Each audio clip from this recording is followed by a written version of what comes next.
Hello everyone and welcome to the Scraticus Academy. It is Monday, which means it's Eberron Day. It's one of my favourite days of the week. I'm going to run through a few bits and bobs before we get started. We have a Discord. It's an awesome Discord full of awesome people. Please head over there and join.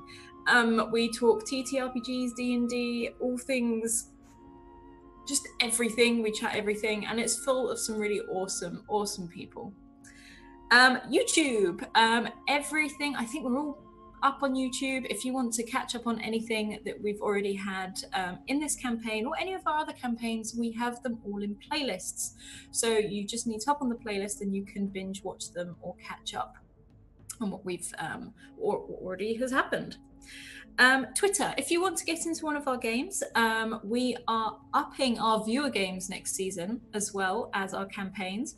So there are more spaces. We are currently full up until then. We still have some spaces at Christmas, I think. We're doing some games over Christmas. Yeah, pop Scrat a DM and over on Twitter. And we are also introducing the Cypher system to one of our viewer games next season. Merch. We have some awesome merch. I love it. It's cozy, it's comfy. We use Redbubble for it. And also because it's one of the ways you can support us now that we are full-time. Another way you can support us is via Patreon. Thank you so much for all of those who already do. There are also some free articles on there at the moment. I think Renee's just put another one up, which is really good. And Scrat has just mentioned and reminded me in chat, Redbubble, there is currently 30% off Cyber Monday. The code is in the chat below, so if you want to head over there, it's 30% off. Everything, all Redbubble wide, all of it, so go. We have some awesome sponsors. One of them is Bird in the Storm, that you can see the lovely Tool School here is part of, along with Bird vs. Play. They produce some awesome stuff, and I'm also looking forward to some things we are working on, which will be coming to this channel, which I'm super excited for. Our other sponsor is Mayhem Press, who you can see on Thursday's game in our viewer game, Argo 37, run by me. This is the Dark Matter material. The alpha launched last week? Yeah, the alpha launched last week. And it's awesome. And there's a lot more of that to come. It's basically D&D in space. And last but not least, we have a tweet. And every time we get to 10 retweets, we have a Wild Magic Surge donated. If you want to just outright donate to Wild Magic Surge to someone, you can do that too, and you can pick who it is going towards. Right, without further ado, I say we pop round. Sadly, we don't have our wonderful Emet or Ash here this week, but we will pop round and say hello to everyone else. Derek, how are you today? I'm doing fantastic. How are you? Welcome back. Hi, thanks. Hi, I'm Derek. I play a character who's currently asleep. That's about all I know. Awesome. We're going to hop over to Tool School, and also thank you, Tool School, for the 9 months.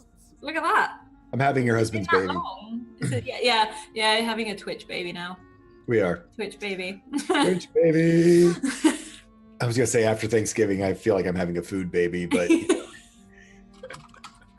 I am Tall Squall. I'm glad to be back. It will be fun. And Vesh, we were saying a little bit, Vesh is kind of, you know how like in D&D everyone has a tragic backstory? Vesh is kind of like living his right now. He had like a happy little childhood, and his whole tragic backstory is kind of unfolding right now. So yay, that's where we are. And Prax, thank you for the nat 20. Woo-hoo. Yes, thank you very much, Prax. I very much appreciate it. And we will see how this all goes. And last but certainly not least, Lauren, how are you? All that salty ginger. I'm alive, I think. Hi, I'm Lauren. I'm Not Salty Ginger over on Twitter. She, her pronouns. I just got off a flight. Yes. I've been awake 14 hours, but I am here, and I'm very, very excited to be playing Tharth. who is a changeling bard who has never almost killed her possessed mother. Nope, not me. No, that doesn't. It sounds like someone else. Sounds like something Alice might do, but I didn't do it. Yeah, so last week was fun. Quick recap on that. Everyone was brought to this house, this safe house, and they discovered a lot of the paintings on the wall held portraits of House Cannith. They also ventured upstairs and explored around, and up in the attic they found what looked to be a child's bedroom, something like that, but there was just something not quite right about this bedroom. And Vesh himself found a small toy dragon, which, there it is. That small toy dragon, which is how I'm now putting it. And he then proceeded to, and he did break it. Like, not that one. Vesh broke the little red dragon that he found. It also proceeded to breathe out mist and take Vesh into another vision, to which he witnessed a huge, huge dragon and a temple. And he was not forced, but guided by giants to bow before this dragon. And when brought back, he broke the little toy once again. Everyone then decided to proceed downstairs, and they found another room. Now, Tart felt like there was something just tickling the back of her neck the entire way she walked, around the room, and they found a lovely, very ornate and very powerful looking suit of armor in there, which captured Vesh slightly. Before Tart, determined to find out who this was that was following her, what shadow was following her, walked into another room. Rolling a 20, she then saw her mother sat in the chair following her. And the door proceeded to slam shut. And Emet and Vesh did their absolute best to try and get into this room. The mother reached out and called Tart a vessel and said that they needed to return to Cyre, their home, their true home. Before Emet came crashing through the wall because the door didn't work, and Vesh exploding in sort of an electric energy, bursting and shattering the door. Tart was effectively saved. However, she had a very difficult decision to make. Whether to kill her mum and release this evil sort of spirit or thing that was within, or to leave it in there. And thank you, Michael Wayne, for that Wild Magic Surge for Lauren. So Lauren, if you could please roll a 1d614 for me, please, and we'll come back to that. So we left Vesh and Emet outside, and Vesh was in tears, hugging Emet.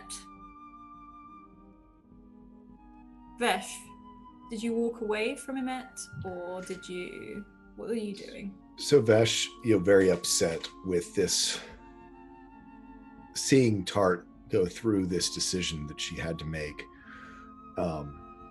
And at first thinking that he questioned earlier whether or not he might be or become the villain, accused Tart of maybe being a villain to kill her mother. But then as the party sort of talked him through it, realized that no, Tart was in fact the tragic hero who had an impossible choice to make. And so he did leave because Tart asked that he would leave. He first refused to go and then decided to actually leave, upset, and just sort of collapsed on Emet. But just then began to walk away. He kind of felt awkward around Emet. He's having problems not quite knowing where he fits in this group, in the things that they're getting involved in. So he walks back down to that suit of armor. You know, the connection that he had made, that when the dragon breathed on him, this dragon armor, this dragon helm, and beautiful shining knight in shining armor that he had always read about was somehow meant for him. And he just kind of looks up at it and just, I can't do this. I can't make those types of decisions. This isn't me. I'm not worthy. I'm not ready. I know these visions are trying to tell me something, but you all think I'm something I'm not, or trying to make me into something I don't think I want to be. I just want to find a home. I want to find some place where I don't hurt things. I don't hurt people, don't hurt their businesses, don't hurt the everything. And I just don't know. I don't know what to do. I know we're going to be getting into danger. As long as I stay with these folks, danger seems to find us. But I can't. Tell you I can't. He sort of looks up at it, kind of tears still in his eyes, showing at it, and then sort of turns away from it. As sort of you just turn, as you turn away from it, you hear like a churn, as if like a cog moved, and a crash as something falls to the floor behind you. He swings around, probably he really doesn't have a weapon or anything, but he probably does the fists up, or just trying to defend himself, maybe even more like just shielding himself, even though as tall as he is. This suit of armor has collapsed in sort of a heap. And can you roll a perception for me, please? Okay. 21. As it crashes in this heap, within the heap, you can see something that was originally sat on the back of this suit of armor. And it is a perfectly round circular shield.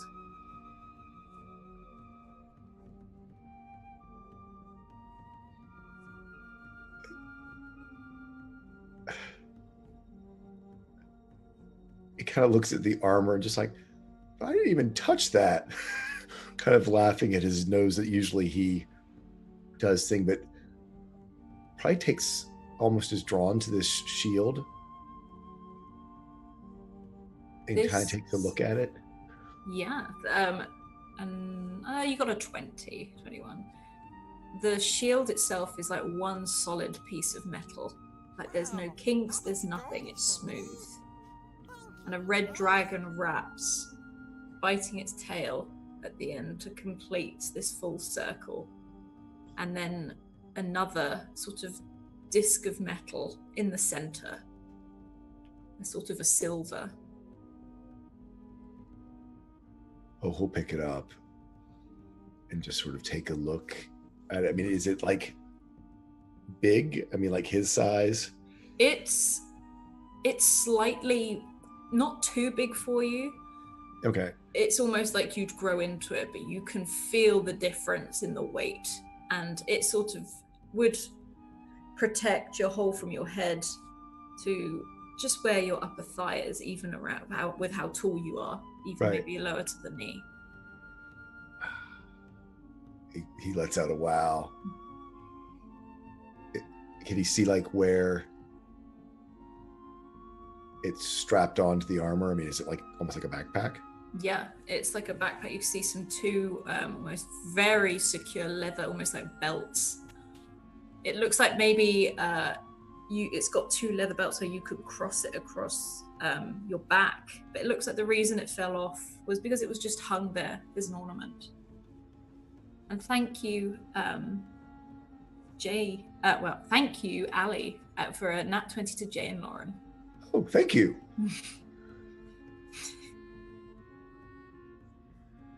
He kind of looks at the armor in the heap and probably tries to like set it up a little bit, kind of stack it, even if, not try to get it up back on the stand or anything. But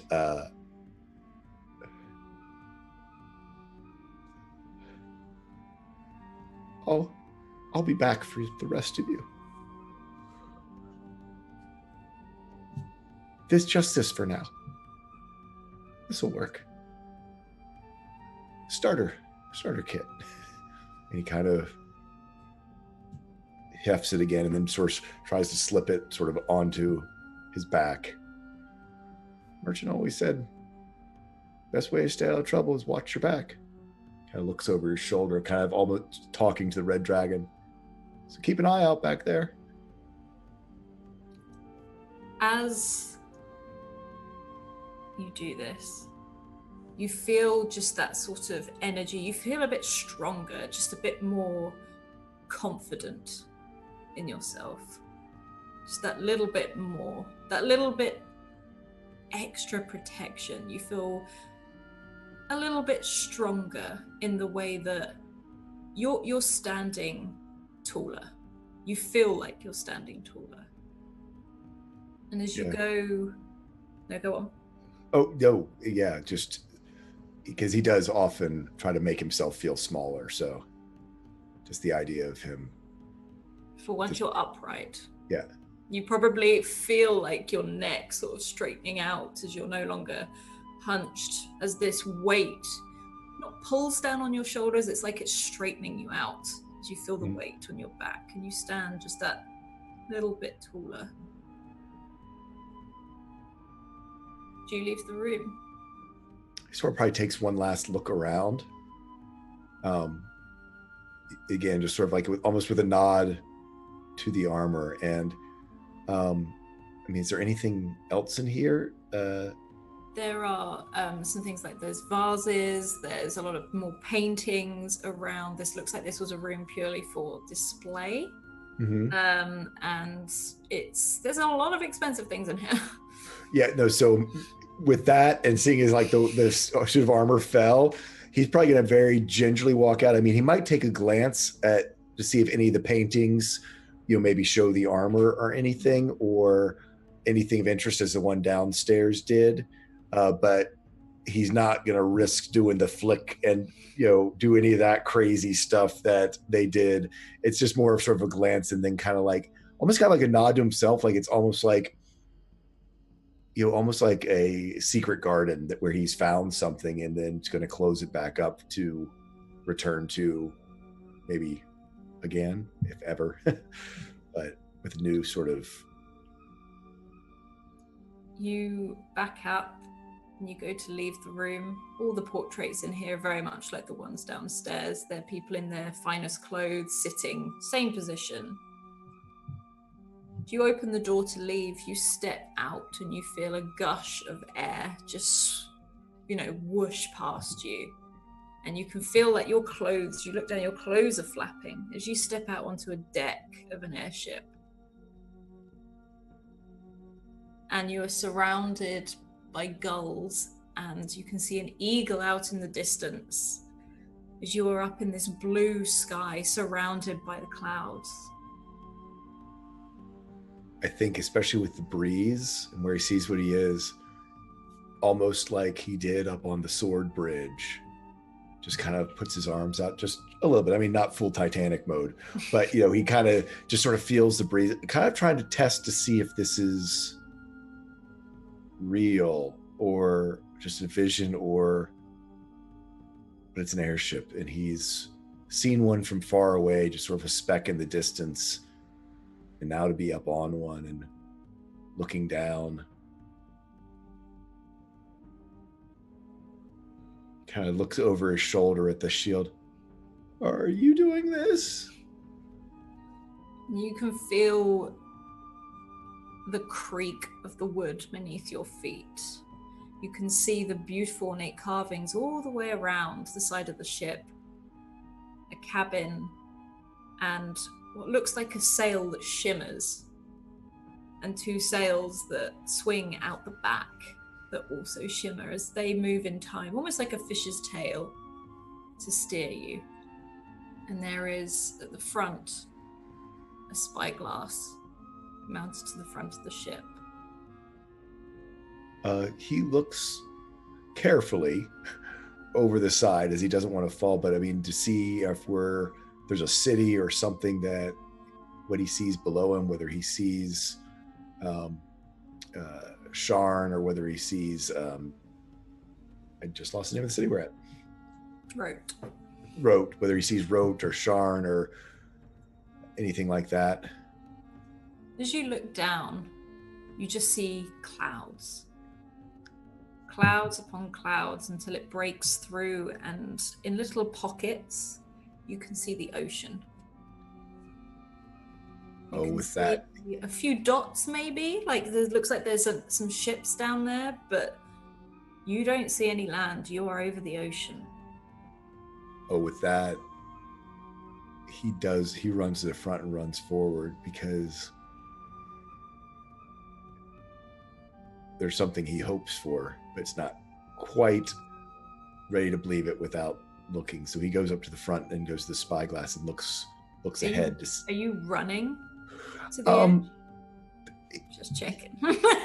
He is moving carefully but swiftly, but yeah, he's excited, so he could easily have a dexterity moment. Yeah. Save or check? Just a check, just straight up check. Okay. Oh. 15. Look at Vesh rolling a natural 17. You stumble a little bit, but you don't, fall overboard. Dang. But you sort of stumble forwards and you land on the spyglass out of excitement. It's fine. Yeah. You can look through. Yeah, he puts his eye to the glass and looks to see what he sees that lies ahead, where we might be heading. As you look through, it's like a whoosh of color. And you just see a jungle, like a forest. And it's like you're looking through your own eyes, walking through this jungle. Familiar jungle. Familiar jungle. The jungle with the temple. He just gets this big smile on his face and starts looking for the temple, starts looking ahead or listening for those heavy footfalls that he's experiencing. You're looking through the spyglass. Correct, yeah. As you move it around like a spyglass, you can see in the distance the temple break through where there's a part in the trees. You can not feel the footsteps, but it's like you see the judder. In the jungle, yeah. Through this glass.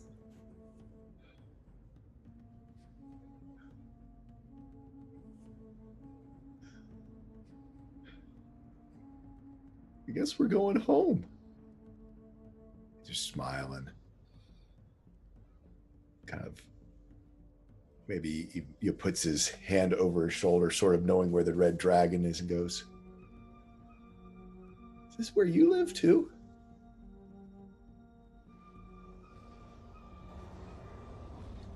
And you can feel that rush again of air. And you can hear the beating of wings. Very similar sound to what you heard before. And as you're looking into this jungle and you can't see it. You can't see where this sound of wings is coming from. I don't think he's scared this time. He knows this is a fierce beast, but I think, can I do like an insight check or something to try to see whether this is like a protector or attacker? Yes. Or a tyrant or a... Yeah, of course you can. Okay, You get the sense that what I'm going to say is you step back from the spyglass for a moment. And as you do, your eye catches this huge red dragon that flies beneath the ship. And sort of, not dives down, but sort of up, as if it's going to, it curls up over the ship. And you feel this is something old, something very, very old. A god? A guardian? A protector? Something of knowledge. Something very, very old. As it soars over you, it's almost like it covers the sun briefly above you in red with its scales. And as it disappears, you are stood in some ancient ruins. You are no longer on the ship. You don't know how deep you are, how far in you are to these ruins. But you stand in this space, carvings all over the wall. And you can feel a presence next to you. I think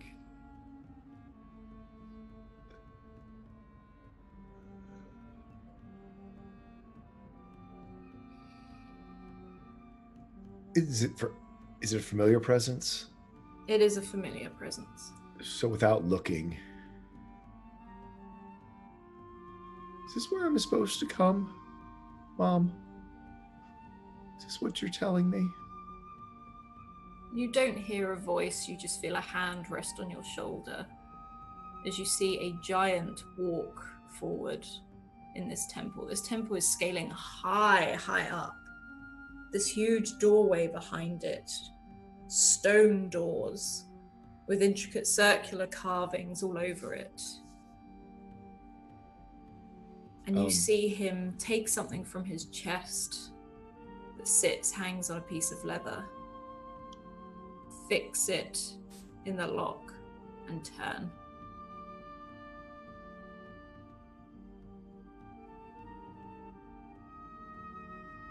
Is Vesh able to move? Yes, you can move. Vesh sort of walks up beside. Are we eye to eye, or am I looking up? You're looking up. And sort of from his elbow kind of looks at the lock that he has turned, and then sort of looks up to see what the giant is doing. Maybe get a better look at the giant, of some features so that maybe to be able to recognize. The giant has just like a lightly sort of basically sunk his skin. He looks quite tanned. Got a huge black beard and black hair which is plaited into one knot that runs down to his shoulders. And he is fixing this huge, almost like a cog type thing into the wall, and as I said, he's twisting it and locking it. And then he puts it back round his neck again. And as he does this, you see light shoot out from this cog all through all the circular carvings, spreading up just for an instant, like a flash, before it disappears again. I mean, does the door open, or is it just... It stays sealed.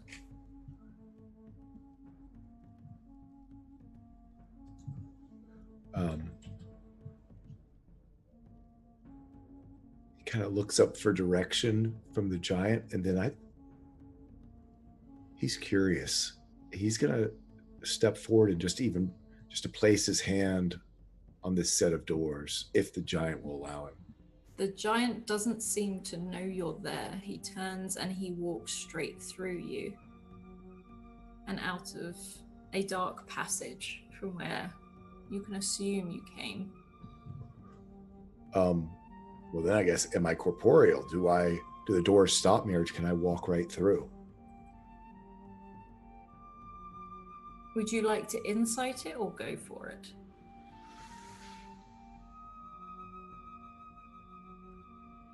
I think Vesh at this point is not being cautious. So I think that he's going to lay his hand on the door. And after being walked through, I think he's kind of like, oh, are these doors even really here? Or am I even really here? So I think he's going to just do the, Missouri show me state and try to put his hand up on the door and see if it passes through. So I don't think he's like running through the door, but I think he's kind of doing that. I don't want to bump my face. As you reach out, your hand slowly disappears through this door. Takes a few deep breaths. He squinches his eyes shut and then walks through. You step through. It's like you can feel the rock passing through you. It's quite it's cold rock, and you can feel the roughness of it as you step through. You're in darkness, complete darkness.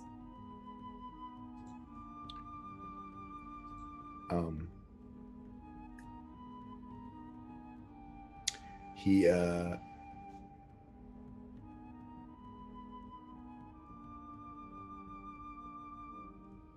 I think he cues up sort of the lightning on his fingertips to sort of starts crackling as he tries to get some light in the room.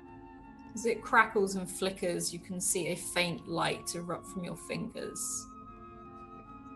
And there is a man sat cross-legged in front of you, very much like the one you saw before. Head bowed. And at the sense of the crackling from your fingertips, he looks up and he smiles.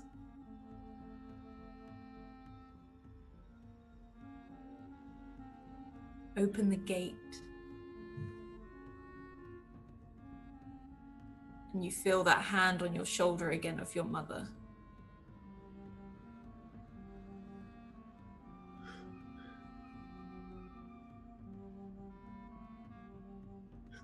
Who are you? You feel a whisper in your ear. You know it's your mother coming in. Yep. Laying sort of her head almost on your shoulder. You're about her height. Do not open the gate. Don't let him through. Don't let them through. Must keep it closed. And the man begins to rise. You're just like us, Vesh. Come on, open the gate.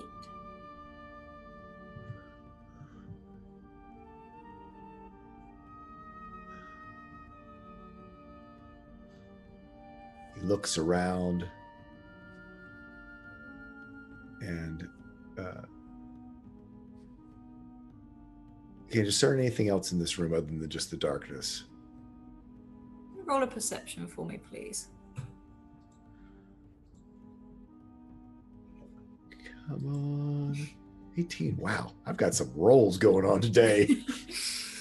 As he stands there talking, you feel just like it's almost like an impression on you. You can't see it like right. that you could reach out and touch it. But behind him, very much like you saw shadows before, thousands of these shadows slowly stepping forward up behind him. Vesh starts stepping backwards and goes, I know what you're doing. You're all of this. Maybe not all of it, but this. You're just a gingerbread house trying to lure me in. No. Sometimes the good things are bad. I'm not going to be fooled. And he's going to keep backing up, hopefully back out for the doors. If he doesn't start to go through, then he's going to get scared. You do feel the rock hit you for a second as you can't back out. And he says, I didn't think you'd open them. Someone's on their way, though, that's going to. And there's nothing you can do about it. You might not be the one to open it. But who's gonna stop them?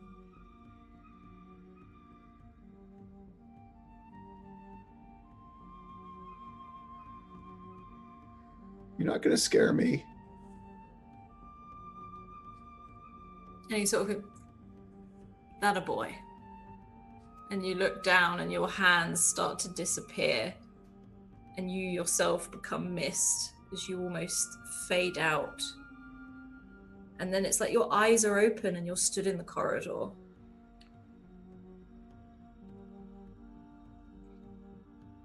Okay.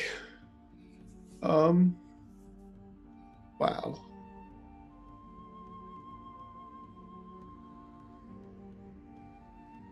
Well, something. Okay. You hear at the back of your head a ka-chunk.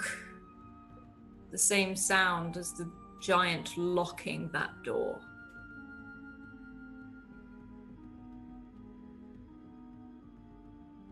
Ooh. You said it was a circle with cogs. Mm-hmm. Or it was, a cog that fit in. Seeing as the giant was bigger than me, was it about the same size as the shield?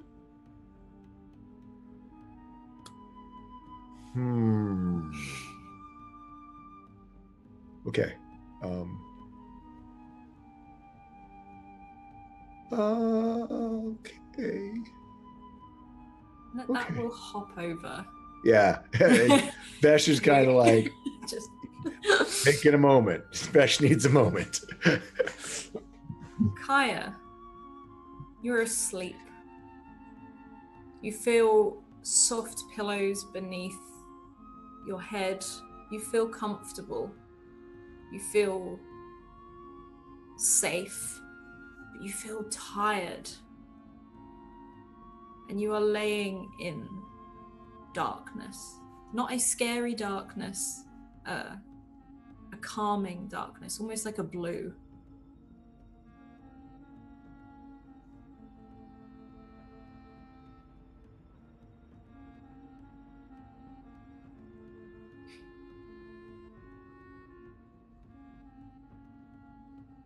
Just a single hand I kind of feel around me.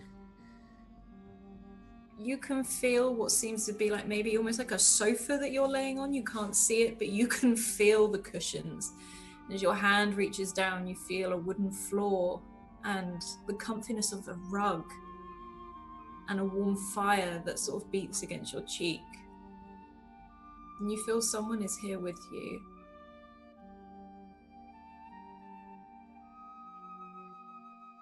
Sort of sit up, almost bolt up, actually, summoning the rapier to me as I do, pointing it in their direction. And you look around, and it's like there's an image of someone you know sat the other end of this invisible sofa, cross-legged, looking at you. This is Echo.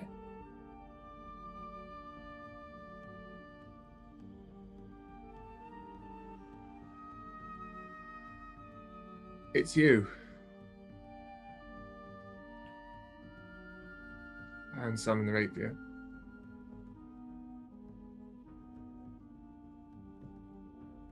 And you see Echo nod.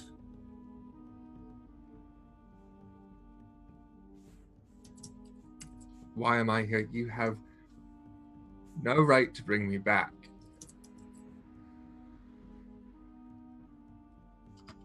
And there's just that sort of calming darkness again.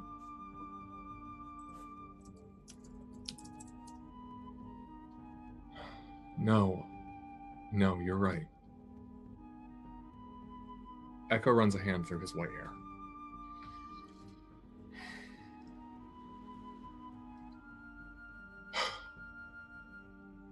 I did something really wrong to you, Kaia. To us. Because I couldn't let go. But I don't have much of a choice anymore.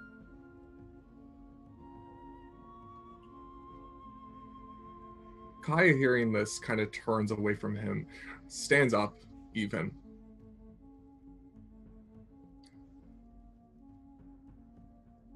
I don't even understand where I'm supposed to go from here. I don't.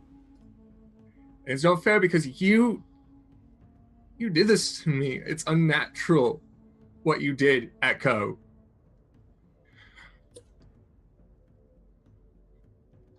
I know. No, I know. Believe me, I know. And I'm sorry, but I need your help.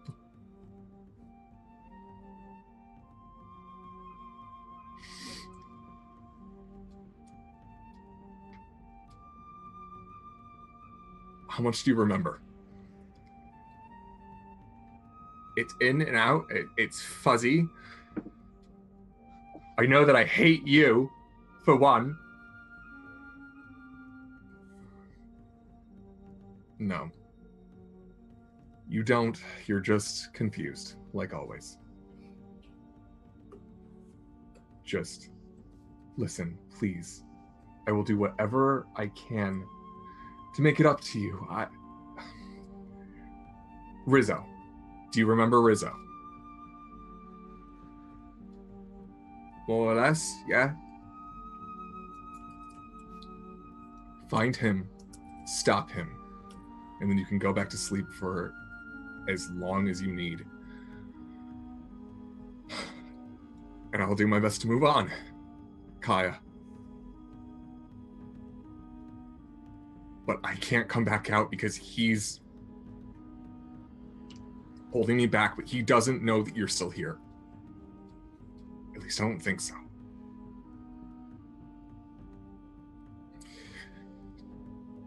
Do that and I'll let you rest. I promise. Please. Vesh needs you. Tart needs you. Emmet, Blue. I made a few promises I can't keep. So please, they're your friends as much as they are mine, even more so.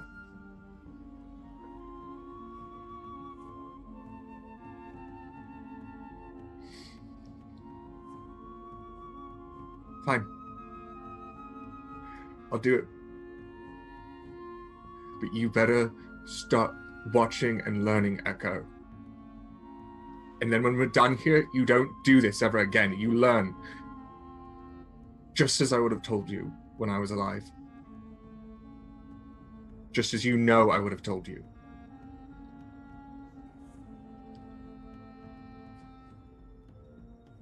I think we're done here. Now go.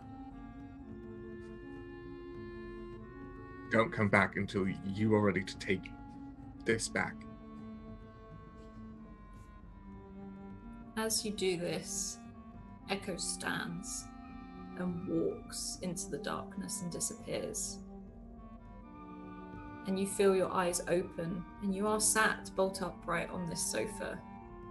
And all you see is Emmet open the door and leave as he doesn't see you and closes the door behind him. Also, we are at 10 retweets, so we are going to do a wild magic search. I'm going to give you all a number. So Vesh 1, Kaia 2, and Tart 3. And then I'm going to roll for him.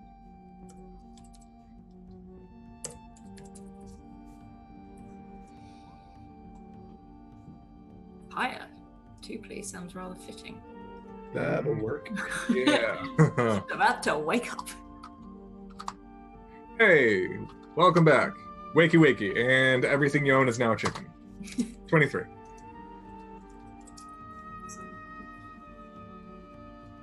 You have sat up in this room, and there is a small boy asleep in the corner by the fire. And Blue is stood by a door just behind you as you face the front door.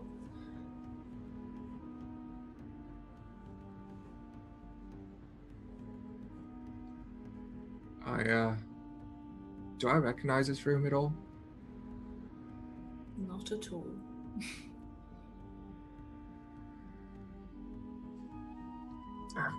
Just rub my eyes a little bit, and I'm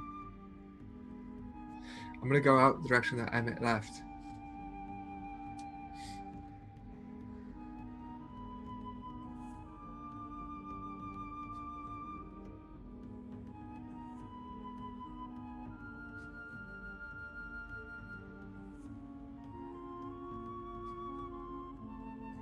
You are awake.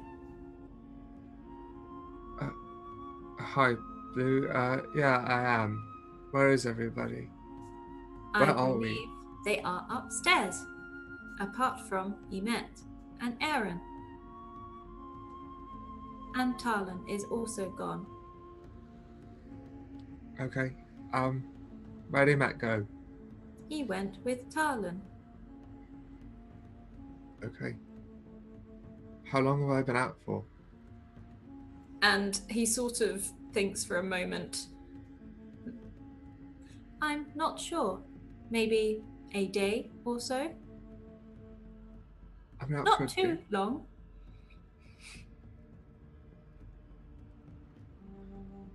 Right then. There is like a blanket that has been put over you. And you have a slight memory that someone has popped this over you. You're not too sure who. But you have been made comfortable.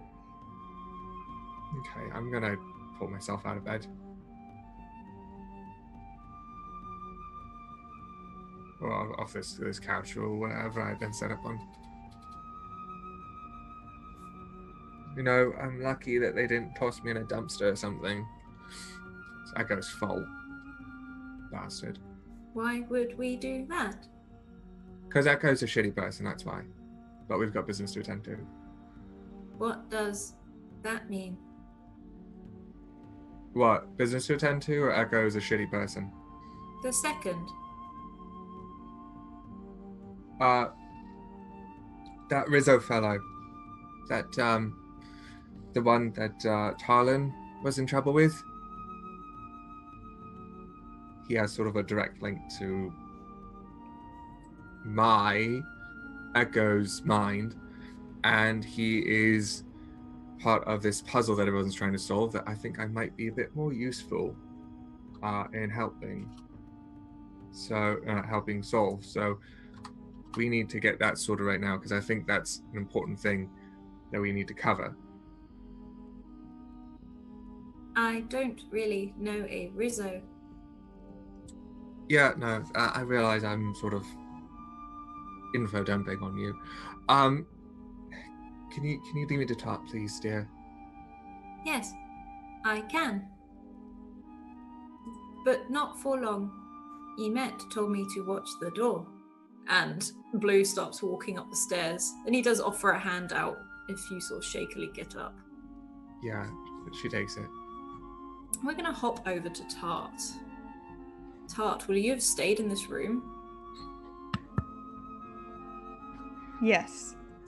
So the last thing that we talked about was that whatever was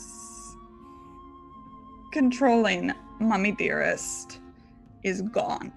Yeah, she's slumped back. Mhm. She's breathing steadily, but she is out for the count. So Tart, who currently looks like Ophelia, just like a much younger version of the woman slumped in front, is sitting on her knees in front of the chair that Elvenor is in, and is kind of rocking a little and twisting the engagement ring on her finger, playing with it in her hands, and again humming this song, just really low to herself. There's been no noise from the room. She probably heard Vesh cry and then go. But she's just been staring at this person.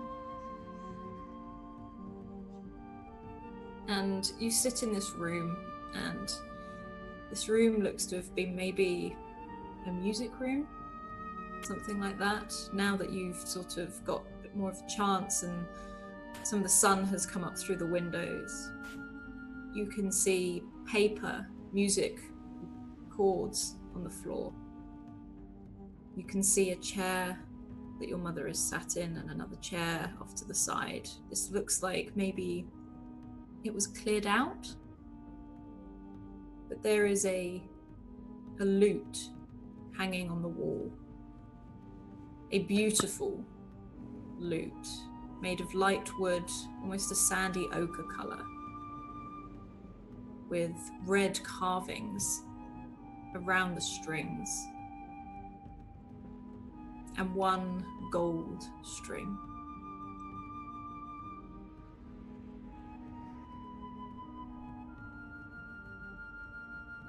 Well, it would be nice to maybe not think of what I was about to do. Almost in a kind of trance, she rises and begins to walk over some of the papers, kind of prestidigitating some of them up toward her so she can grab them easily. It's almost like she's more like swimming through water right now than walking. Yeah, just kind of picking one up, seeing what it is, if she recognizes it, dropping it. And she goes over to the lute, kind of runs her fingers along the piano as she goes to.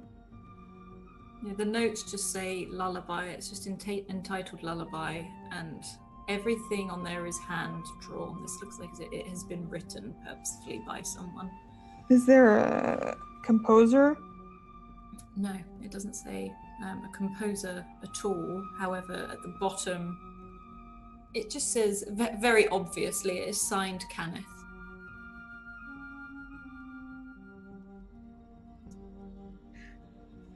She's going to keep some of this music, actually, this sheet music.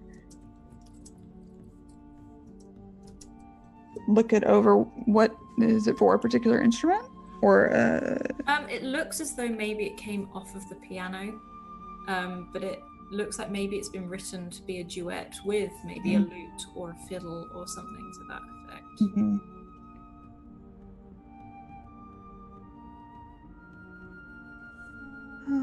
Yeah, she'll go over to the lute, kind of sight reading as she goes.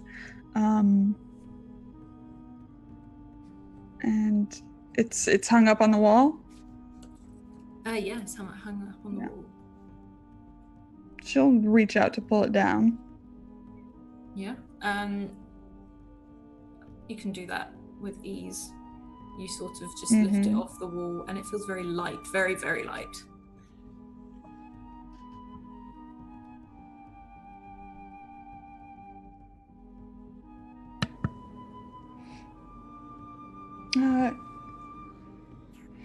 She'll take a seat at the piano bench, which I kind of imagine is behind her mother at an angle. It's like a green velvet sort of piano stool. Mm-hmm. And she starts learning the music as best she can without taking her eyes off the body. Are you playing this on the piano or are you playing it on the lute?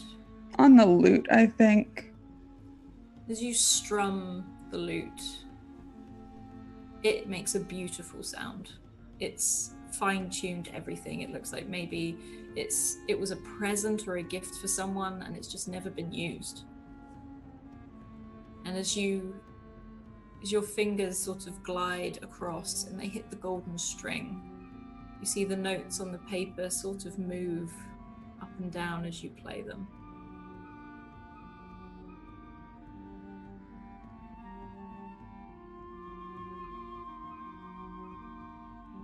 And thank you for that wild magic search.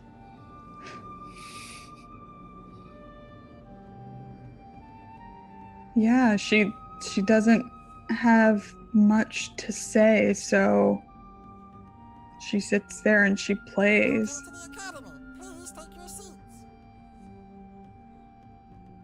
Kaia, as you walk up the stairs, you can hear this beautiful sort of song coming from the room.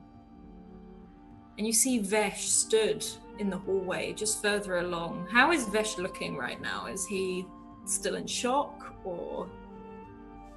I think he's just sort of, he's sort of just turning everything over in his mind of the last couple of days, of these last couple of sets of visions. And he starts hearing the music.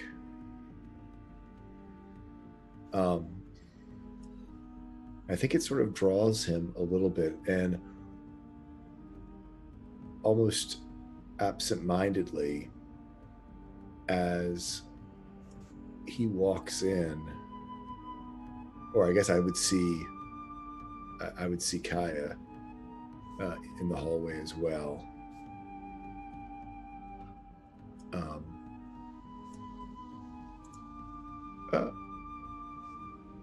How are you feeling?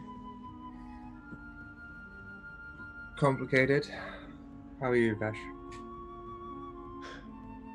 Complicated works. Tart's probably feeling about that too. I bet. I'm slowly getting pieces of what happened before I conked out. You're okay. I'm sorry you had to go through that back there.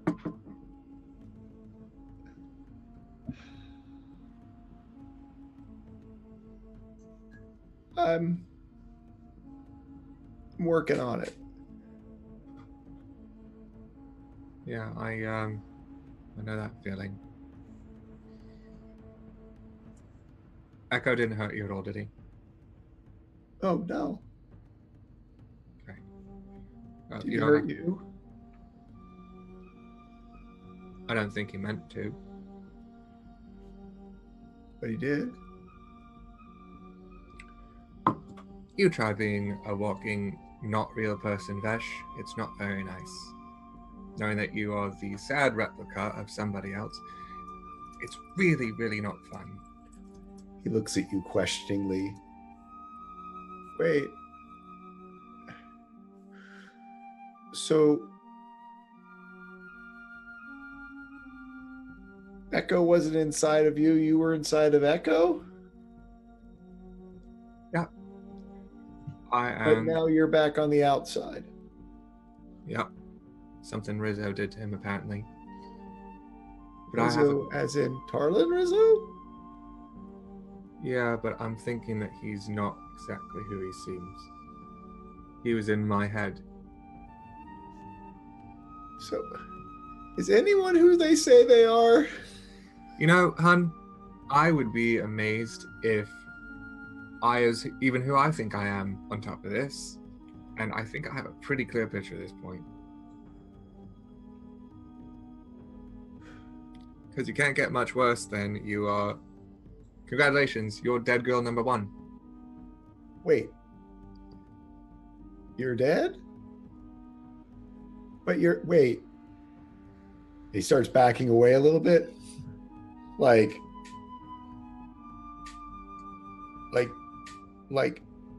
I don't even know. Like the story's dead? No. Like, yeah, I'm like skeletons and gonna eat my brains? No, Vesh, not like that at all. Imagine me like a portrait of someone. Echo did this to himself. Echo made himself the portrait of someone he knew. Made me like someone he knew. The real Kaia Ondare is dead. Echo is indisposed, so I'm left to manage his shit and cover up his mistakes.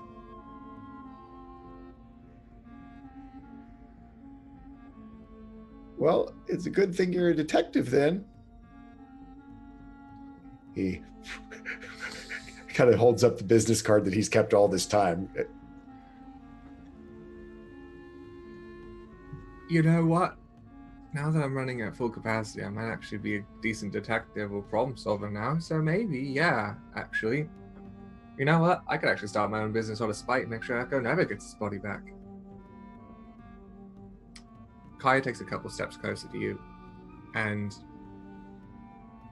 she pulls you into a hug.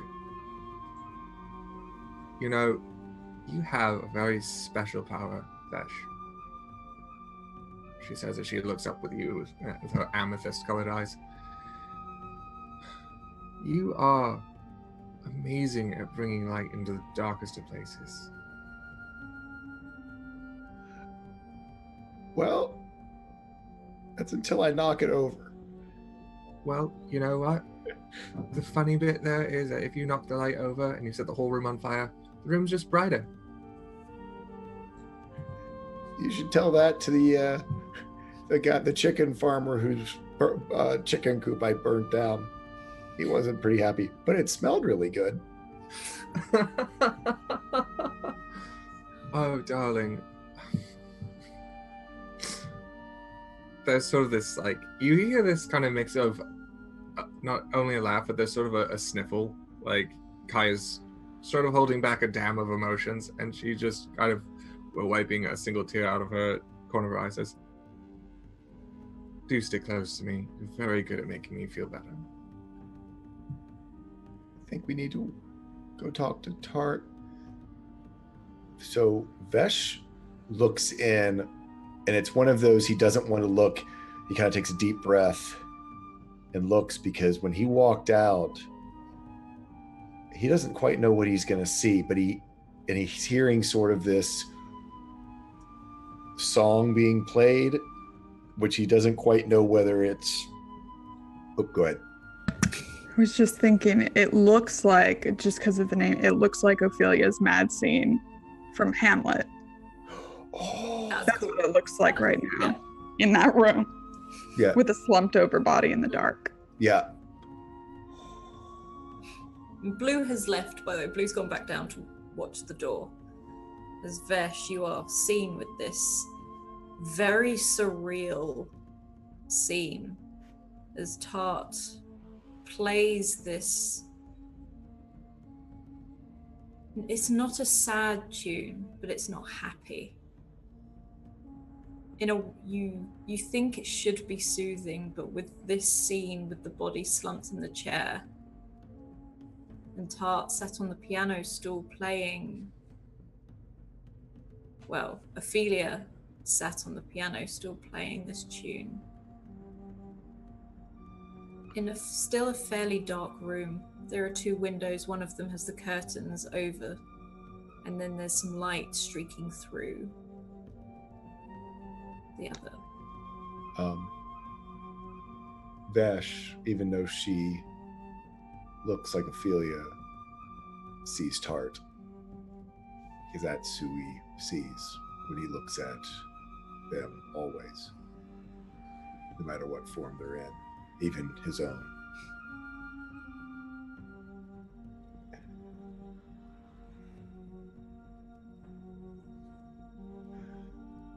And wow, it's one of those things that you just, that comes with a background you never think you're going to use. Vesh takes out a small flute, like a little recorder that you learned how to play in the 2nd grade, and starts playing counterpoint to Tart's song. And he doesn't look at the body. He just walks over and sort of stands behind her and adds this sound of the recorder sort of in a minor key. Maybe eventually puts a hand out and just, when he's holding a note and has a hand free, he'll need his hand back in a second, but just a solidarity. As they're doing that, Kaia is going to go take a look at his body because she's not really used to what's going on in this room at the moment. Could you roll me an insight, please? You got it.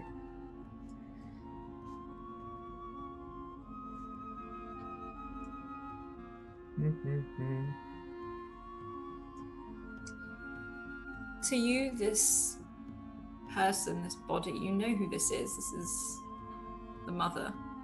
She looks like she's just sleeping peacefully. I'm gonna check for a pulse. Yeah? You roll a medical for me, please. Or medicine. Medical. It's a 10. Yeah, you can feel a pulse. You can see her chest rise and fall as she breathes. That's about it.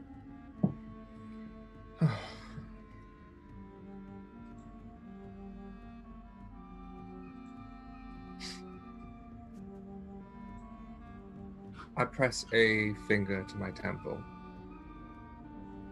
and I project my voice into her mind. Anybody in there? You're met with silence.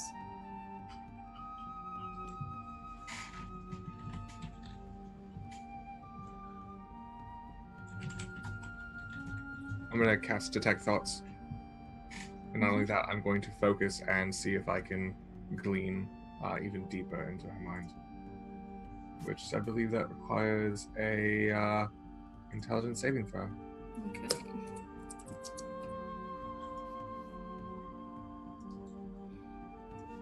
It is just calm darkness. If anything, as you look in, you can see the same image you see in this room in darkness.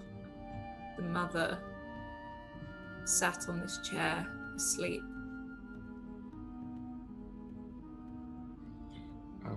I end the spell.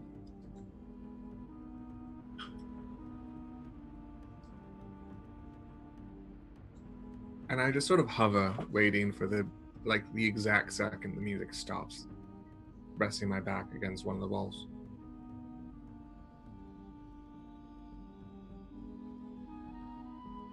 And how long does Tartan Vesh go on with this song?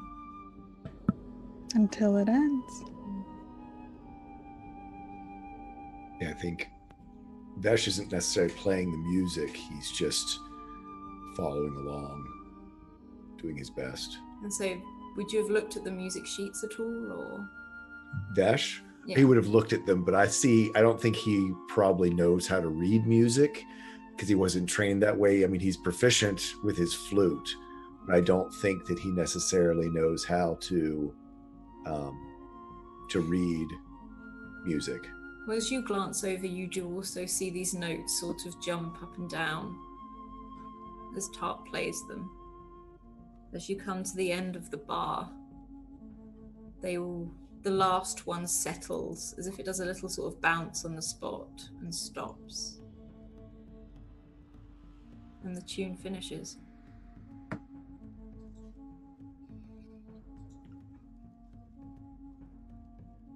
Tart,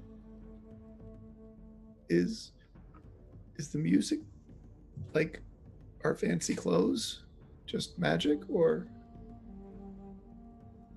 I don't know how to read music, but I've seen it before, but I don't remember the notes bouncing around. That's not how they always are? I'm just from a small place. I've only been to one tavern before meeting all of you, because I didn't have enough money, but the merchant took me one time and we had to stay over because the rain. This was a while ago. And there was a musician there and they dropped their Well, okay, I knocked it over and the music went everywhere and I had to pick it all up. But I saw the notes and I mean, maybe they moved when he played. He wasn't playing after well, spread them all over the tavern and then I kind of stepped on them and got mud on them because of the rain. It wasn't a good scene. So maybe they do.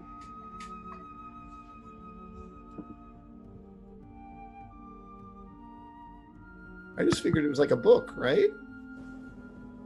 Those are the letters. That one looks like a B. She's just smiling up at you, kind of vacantly. I'm sorry, darling, but you're going to have to forgive me. I was out for a day and I wasn't even myself. What happened here? I look at just sort of hopefully of, Vesh doesn't want to know. I don't think about the body because it's just the slumped body in the shadows still to him. Are you okay?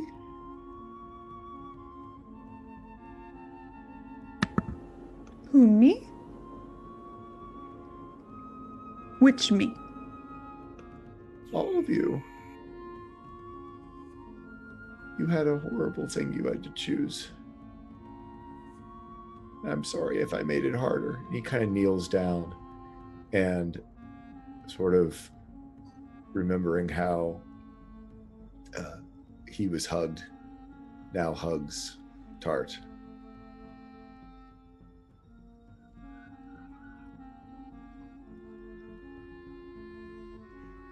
She accepts it, but she doesn't really move to return it. Oh, okay.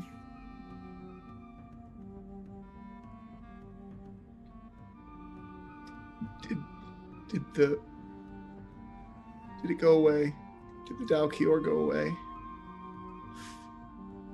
He kind of like bites his lip. Yes. It's gone now. And your mom? Is she still? She's sleeping. Kind of looks up to Kaia for confirmation of whether she is really just sleeping or whether quite peacefully at that. Yes, she is. Oh. Very deeply. Oh, okay.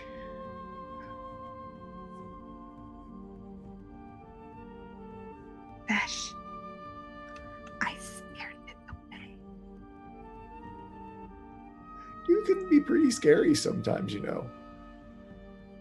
Thank you. In fact, congratulations, Todd. I believe that you are actually now the scariest person in the room. So, Kai is dead. Just catching you up. Didn't we know that? Didn't Echo tell us that? I don't think so. He might have mentioned it. He has a habit of telling too many things at once. I might have missed it. I was a little kind of. This is the same room that the guards were in, right? Where we fought the guards? You are in a different house. Yes, we were. Sorry. No, I suddenly went, I've done guards, I don't remember this. No, sorry. Yeah, we are in a totally different house. We're not there at all. Yeah, you're currently in this music room. This is the house right. the house Kenneth. Sorry. Yep.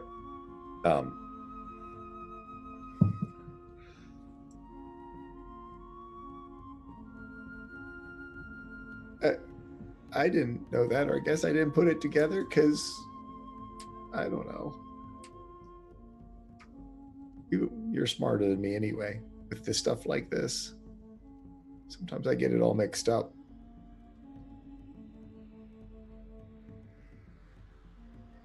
That's okay. Are you okay?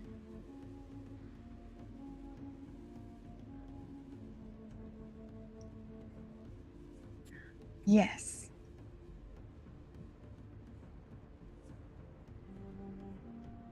Do you want to talk about it?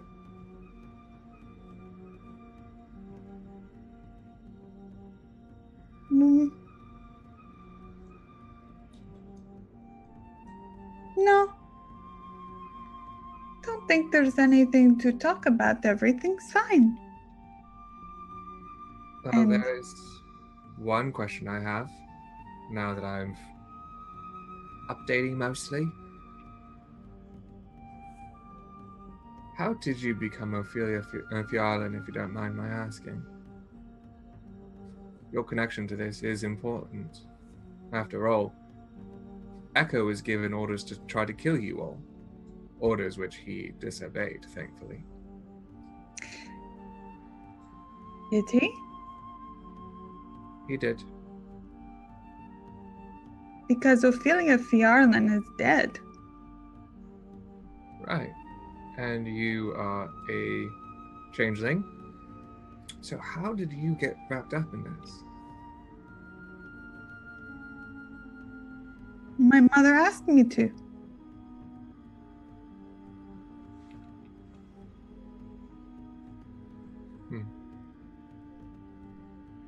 I see.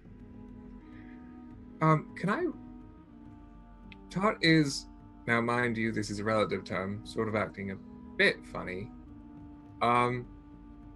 Is there anything that I can do to kind of glean, if she's sort of been affected by these Dalcure or whatever they're called?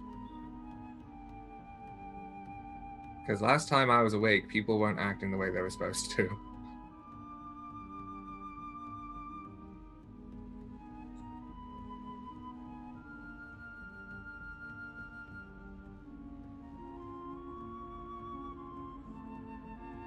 It's a question for you, Alice.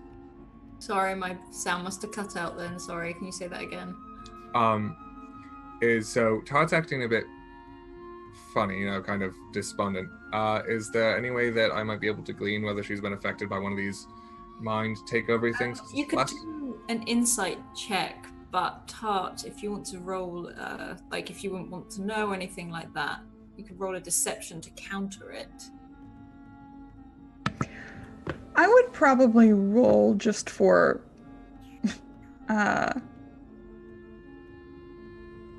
she's not actively doing anything. Okay, well, mine is a 9. Great, okay. Cool. Never mind. You do you.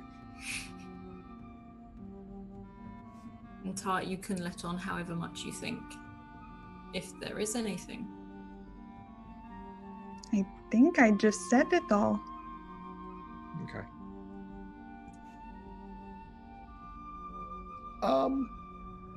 I'll be right back. Vesh goes out in the hall and downstairs, because it was like a big living room type idea, right? Or maybe a quick perusal around here. Is there any booze around? Any alcohol? Down on the lower floor, you can see where you left Rush. He's propped up against the fireplace, effectively where the warmth is. He's moved round and sort of now lying on the rug in front of the fireplace. And just behind him, you can see the cabinet where there was whiskey and wine and other things from here.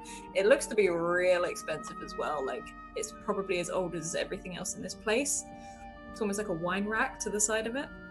Yeah, Vesh finds the fanciest looking bottle, prettiest looking bottle. Yeah, you can find one with a label on it with the Broken Blade Castle sort of almost etched into the bottle in a black. So it's like thick bottle, like crystal looking bottle. And it's sort of etched into it, as well as clouds that sort of sit overhead of it.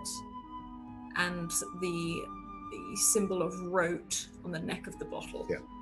And if there's any pretty glasses, he's going to find a pretty glass. There is a set of crystal glasses.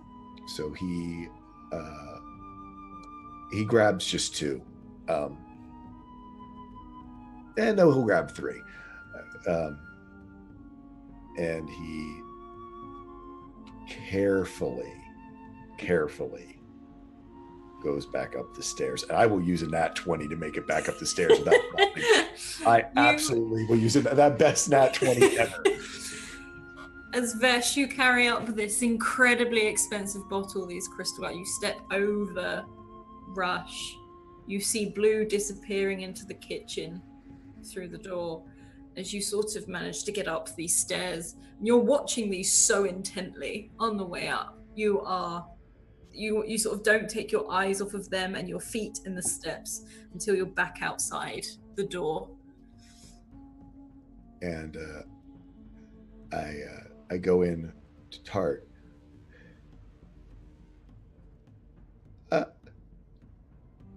You might not want to talk about it, but I can tell.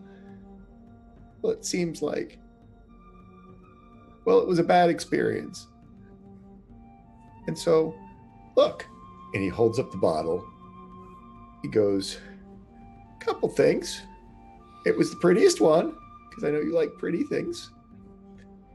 And he kind of opens up and smells it. He's like, and it's a pretty damn strong one, too. And look, Broken Blade Castle. See, I think it's for us. And I brought pretty glasses, too. And he pours into each one of the glasses, and he goes, because I think you told us, or maybe I figured you told us, or imagined you told us that sometimes you just got to drink. That's what's going to solve it for right then. And he hands you a glass. She gets a big smile on her face. And if there was a chandelier, I'd tell you to hang from it. But she kind of twirls around the glass and like just lights up a little candle on her fingers and makes it light up in the room. She looks a little more herself. The fog in her eyes is clearing. I move over to Vesh and just sort of prestidigitate by running my finger around the rim of the glass, chill his, mine, and then I offer the same to Tar. That just with a small hum of the sound of the glass as it gets nice and frosty. It's new beginnings and figuring out what the fuck is going on, huh?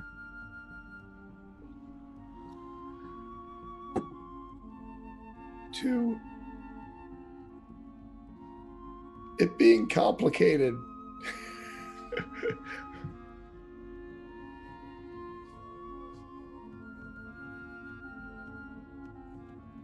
But at least having other people be complicated with you means you're not complicated alone.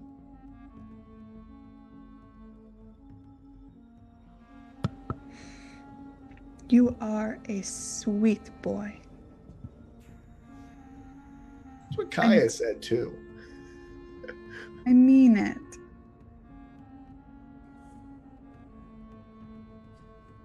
It's been one of the few things that we've been able to rely on, dear. Don't fear change, but also don't fear that part of you changing. Well, that armor? Well, I knocked it over, but you were talking about change. I don't think I'm quite ready for the knight in shining armor thing, but look what I found. He turns around and dink, dink, dink, taps on the shield. It's got a dragon on it. Oh, it does? He's like talking away from you, but pointing him. Yes, I see it. What does the shield look like again?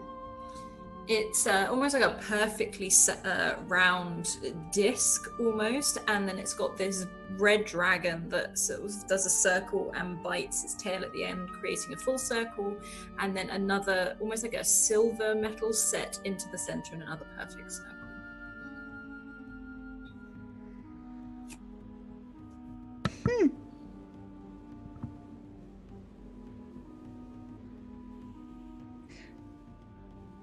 Ouroboros.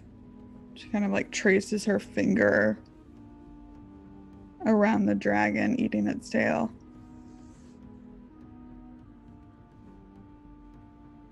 Gesundheit? Danke.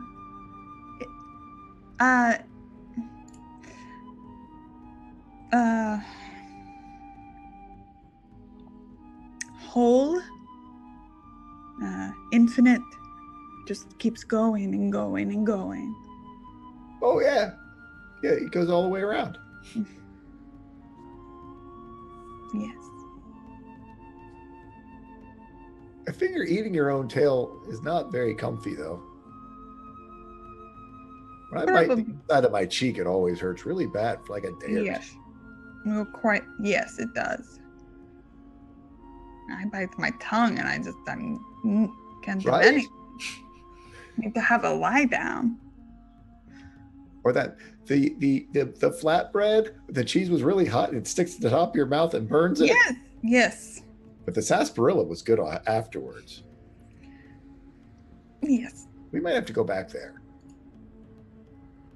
Wasn't that here? That was here. Yes, that's here. Just have to make sure no one's going to jump out and murder us while we do that. I would not like to die and have my face fall into hot flatbread. That would be a terrible way to go. Sorry. Vesh, who does not drink very often, just slunk, No. slugs back his glass of, I'm thinking whiskey, maybe brandy, probably brandy, maybe cognac, something good like that. Oh no, Bash. Sip.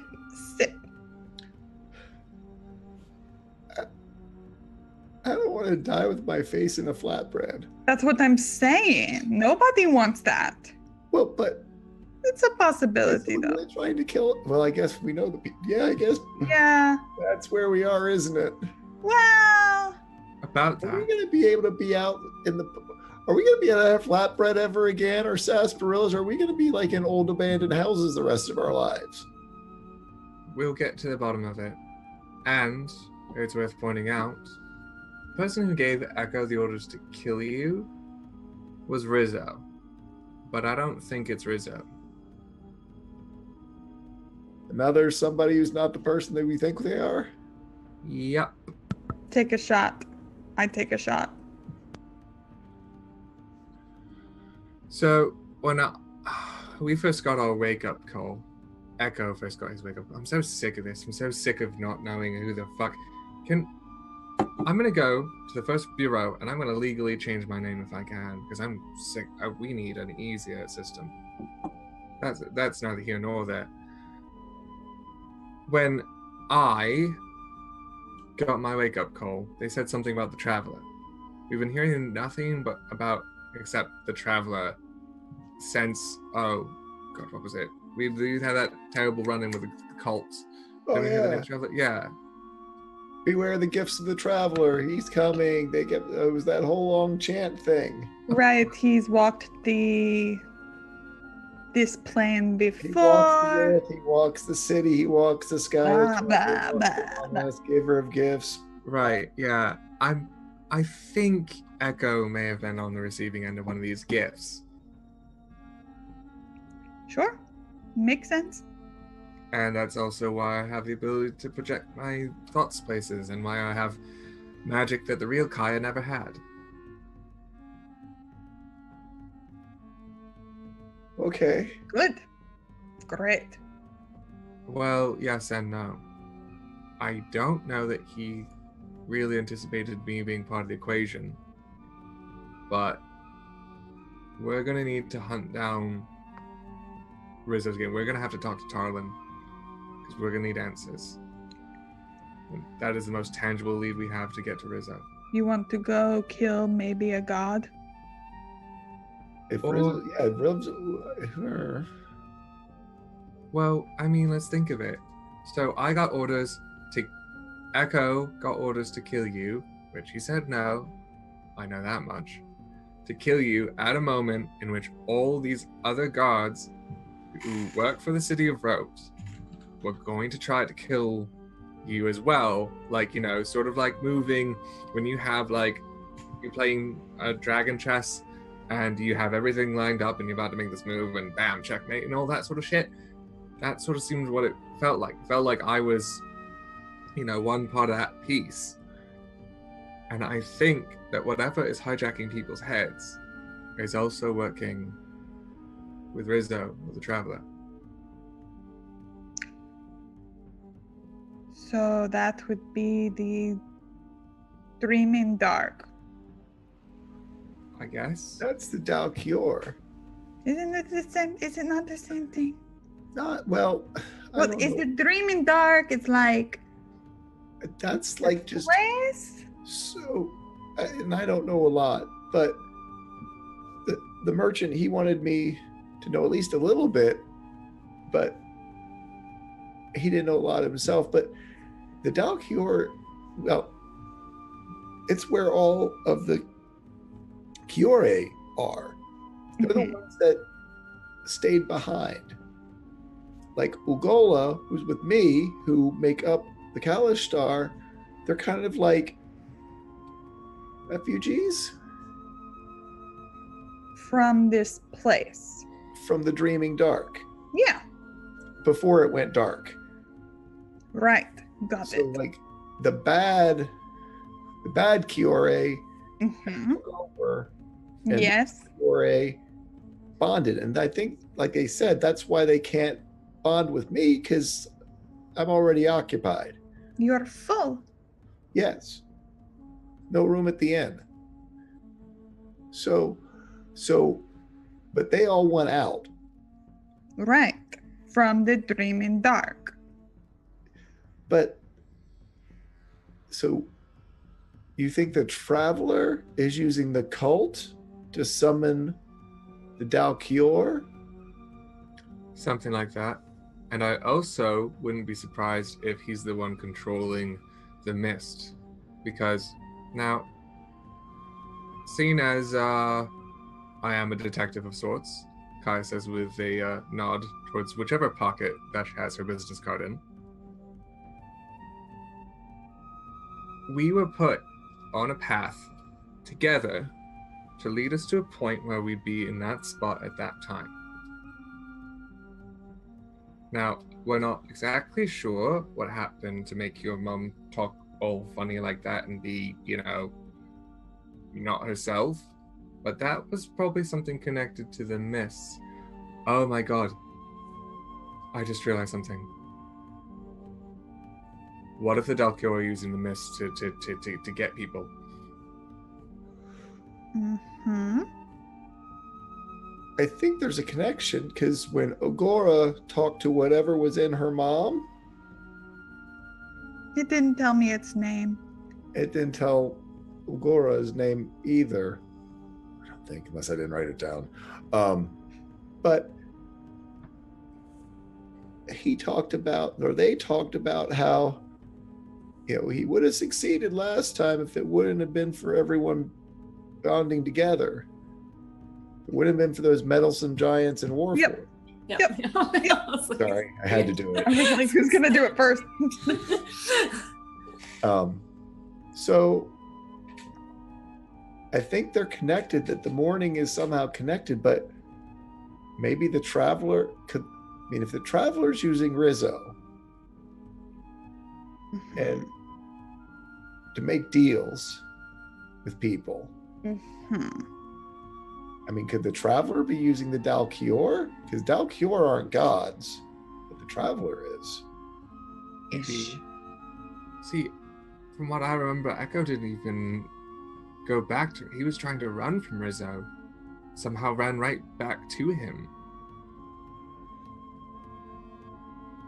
When Echo did what he did to make me a reality, he thought he was serving the trust of Zalaga.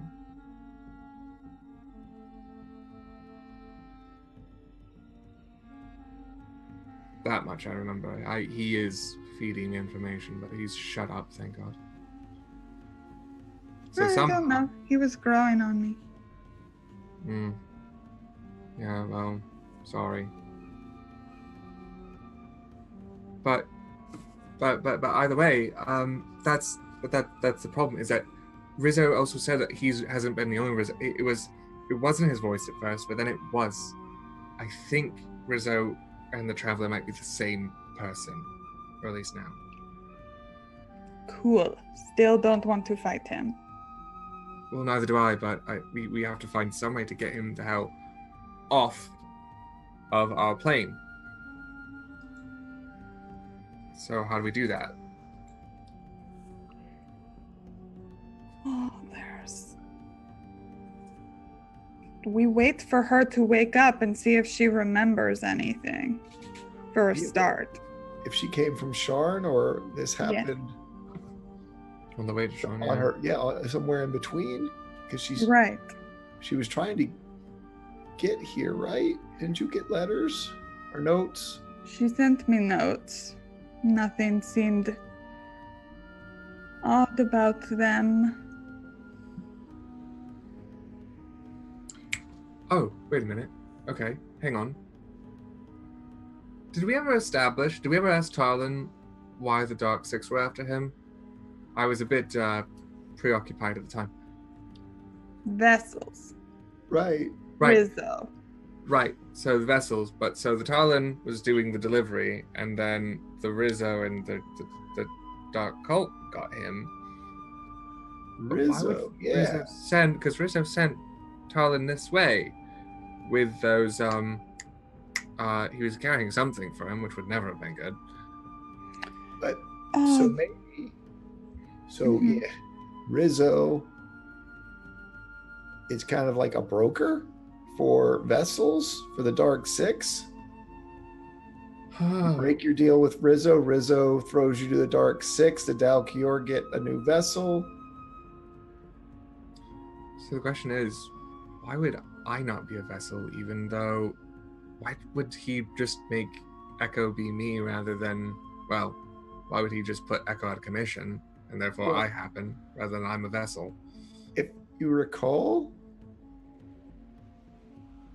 Tart's mom wasn't very scary as a vessel.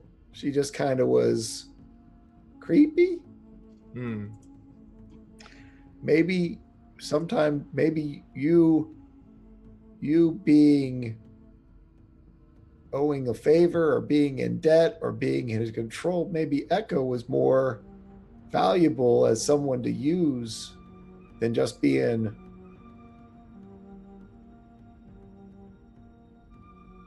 that's fair. Being a bottle. Yeah. That's a good point. And you did think that Echo was exceptionally scary.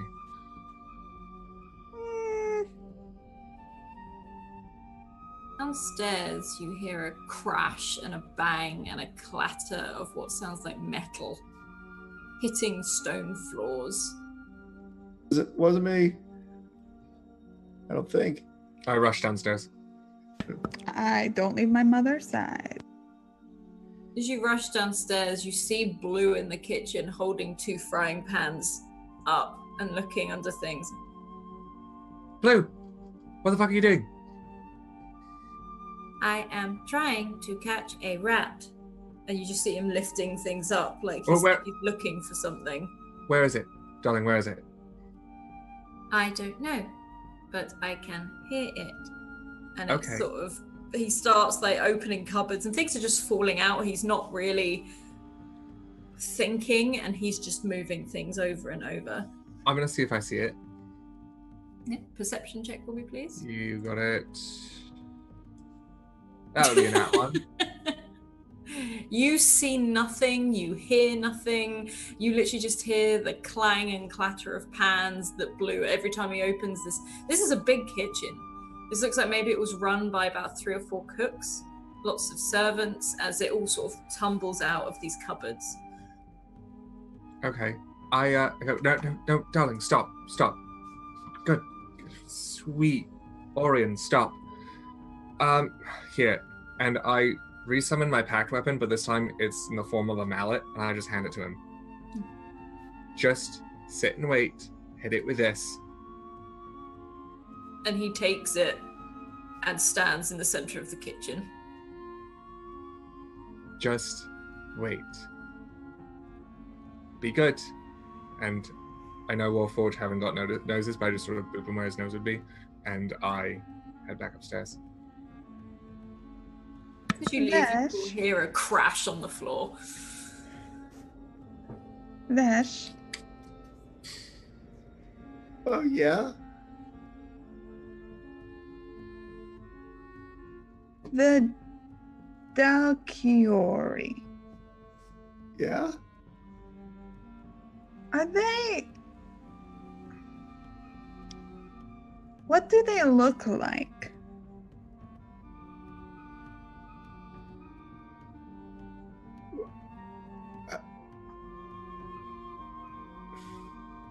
Remember I talked about how I had visions? Remember when I wrecked your bed Yes. and that I saw shadows standing behind people? Yes. I think those shadows were them. So...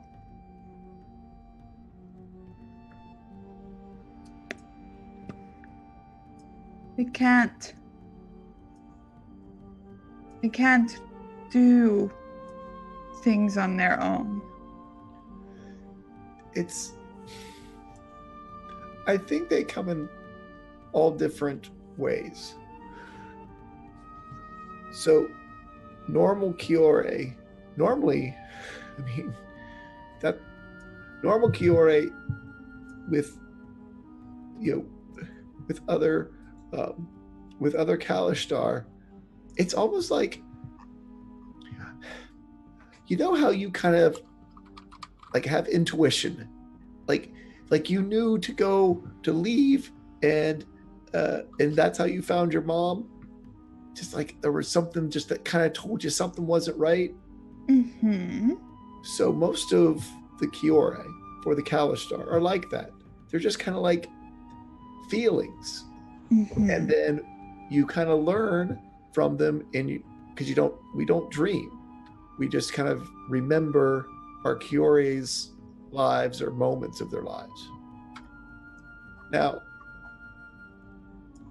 Ugola, for whatever reason, whether it's because I'm from Cyre or because my mom and dad were affected by the mourning and the mist or something,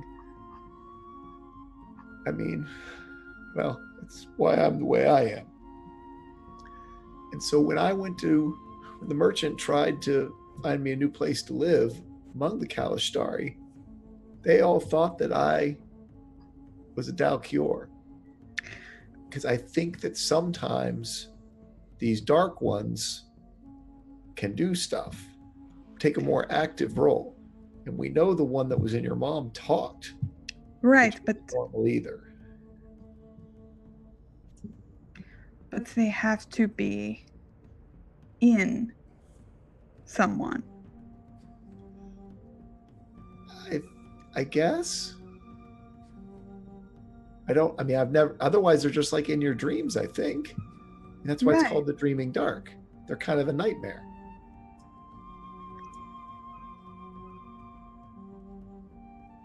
Huh. Thank you, Prax. Could Tart please roll a wild magic surge for me, please? No.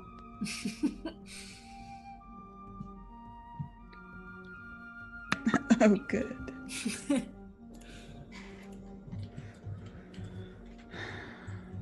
I don't know how closely all these things are connected.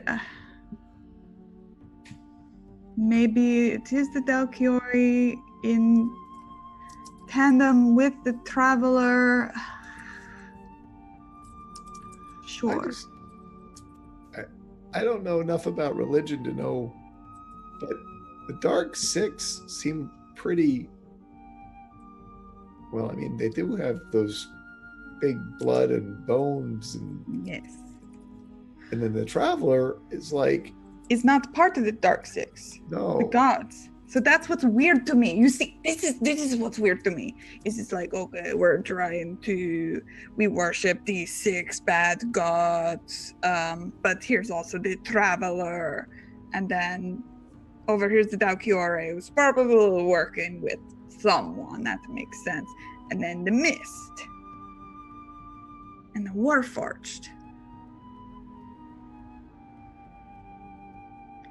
So. Have I returned yet? You can work your way back up the stairs. Okay. You can still hear Blue. He seems to just be hitting anything right now, and he also sounds like he's progressed into the living room. As this goes on, I summon the mallet back to me. Well, that was a mistake.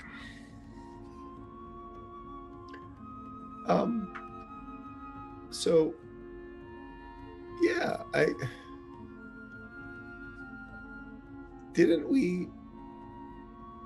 Did you tell us maybe? Someone knew that the Traveler was like the only god to ever walk the earth? Mm-hmm. Isn't that kind of what the Dalkior want to do? Right.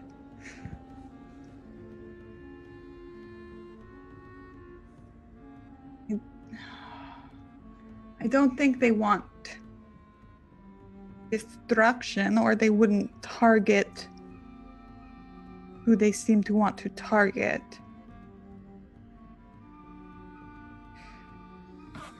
I don't know. I mean,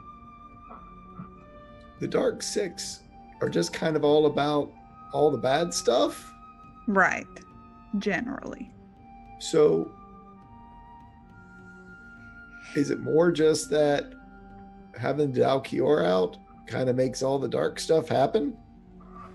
Kind of like worship? And don't gods get stronger when you worship them? Sure. So is it more like that maybe? Just kind of... This makes my head hurt. Yes. Well, that could be the cognac. Don't drink the cognac, just in case. Okay. You hear a stirring behind you. Where? By the chair. Ooh. That's exciting. I'm going to walk over. I'm gonna be tart. Mm-hmm. Yeah. As you slowly shift into Tart and you round on the side, you see your mother sat upright with her head like pressing on her temple. She looks out of it, like she's been asleep for a long time, like as if she's recovering from, she's got like a hangover or something. Mm-hmm. I kind of look to Tart and be like, for your mom? Ooh, good idea. So Yes. yeah, I give you a glass of cognac to give to your mom. Hi, Mommy. And she sort of just looks up and then looks around.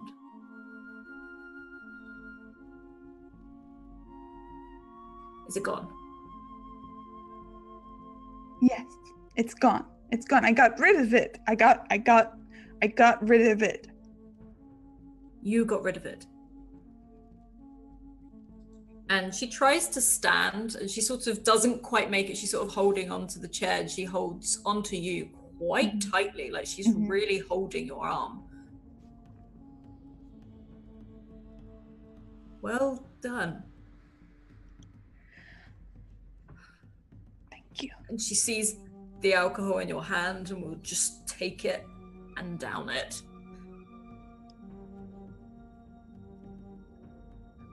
How long have I been here? A day? As far as we know. And you're the boy. You're the boy at the and he sort of, she starts pointing at Vesh. Hi. Are you feeling better? No. You sound like yourself again.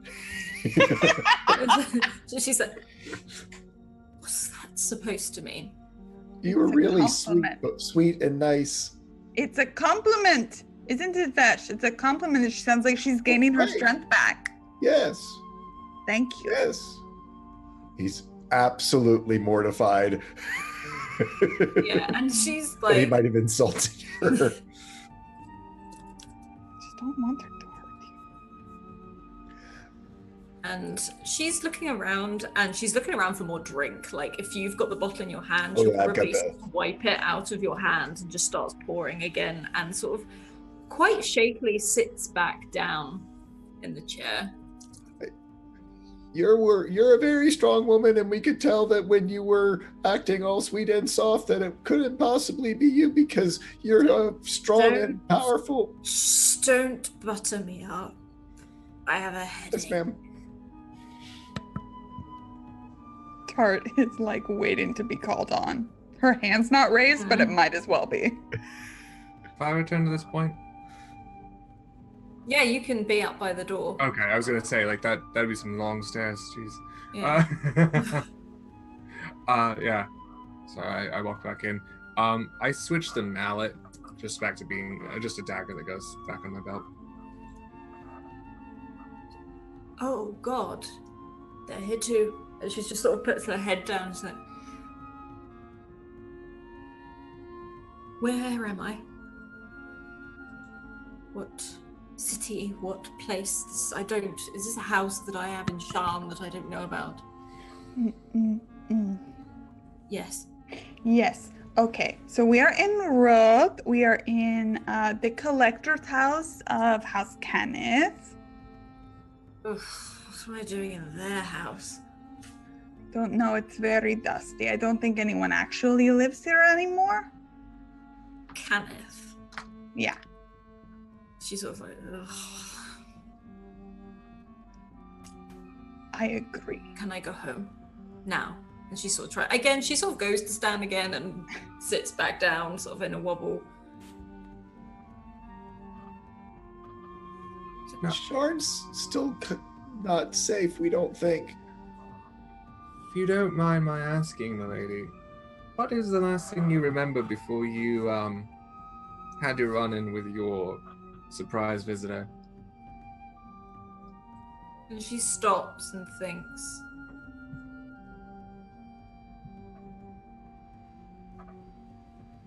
I sat down to dinner In Shan. in Sharm, and then all I remember is that. And she sort of pauses for a second, and you can see like her eyes widen. Tart, could you make me a perception check, please? Okay. 20, dirty 20. Okay, this is the first time you've seen this on your mother. She looks scared. And she's like, then I went somewhere. Just... Detect thoughts. Or we could talk to her, but that works too. It's just a help. It's just a little help. And Did you Kai say will announce detect it. thoughts are out of... Did you announce you were doing that? She just sort of says, I'm just gonna...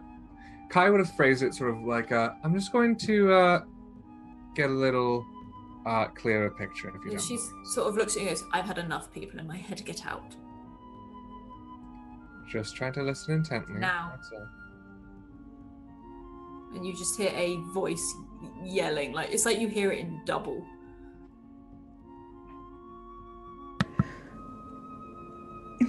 People have been in my head for God knows how long. You sat down to dinner sometime after the Warforged barricaded you in. Yes, I had to. They watched my every move. Every single move. They watched, they came, I couldn't go to the bathroom on my own. I couldn't do anything. So I found my opportunity and I ran to the roof. Where in proximity Did you have any contact with the mist that was headed towards Sean? No. All right, good to know. It's still there. It's lurking. It's coming towards us. But no, I don't think I did. Were you contacted by I just anybody? remember then I came back down the stairs after I tried to raise the alarm for something, anything. I set a fire, and then I sat back down as if nothing had happened. Drank my wine, and then I remembered the darkness. The place, the plane of blackness where... The dreaming dark. The what? I think when it came in, maybe you all swapped spots. I don't know where it was, but it was There horrific. are lots of shadows there crowding around. Shadows, screaming, talking, voices. A nightmare. Spiders. I'm going to cross the room towards her. I'm going to kneel in front of her. Now, milady, I understand that as of recently I was very rude to you for not very many good reasons. But I need your help so that way we can start to set things straight. She glares at you. She's not saying anything. It's almost like she's still reeling from what she just explained to you. Now, out of character, Kaia is still concentrating on detect thoughts. Mm-hmm. She hasn't focused it on her.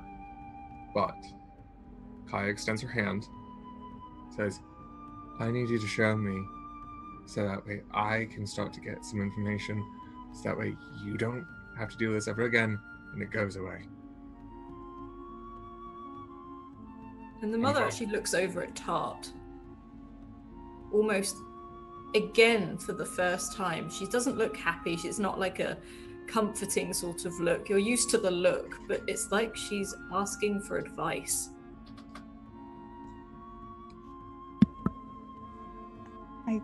I don't know. You should do what you feel comfortable with. No one should. And she kind of like reaches a hand behind her neck. You should do whatever you think is best. And she looks at Kyra and says, you have seconds, and then you get out. Granted. Now, normally, like I said, you could get an intelligence saving throw, but if she's going to either willingly fail, or if she's not going to willingly fail, I'd like to use that nat 1 that you've got. Okay. We'll use the nat 1. There's probably boundaries that she's probably put up anyway, with Eve, whether it's subconsciously or not. And you get this glimpse of this place, this dark, dark place. There's dark clouds, there's dark sky, and you're stood on rocks. You're surrounded by this. The place itself feels horrible and negative. You can hear whispers that seem to be invading your ears. And you can see, as if you're looking through her eyes, these spiders, big spiders, crawling up these rock faces and towards you.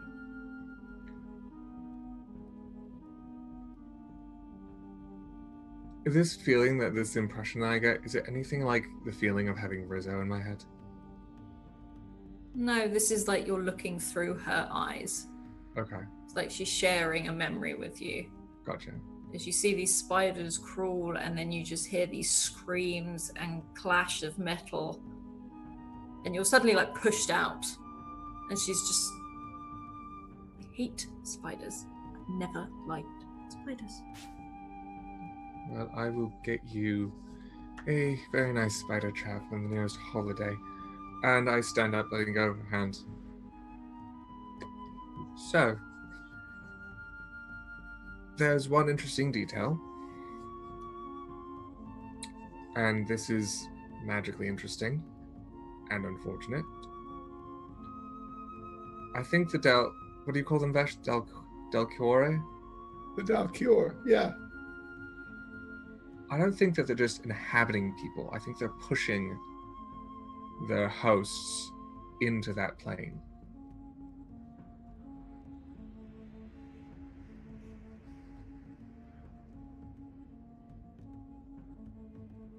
Maybe? She was there. She saw things that are not of our plane.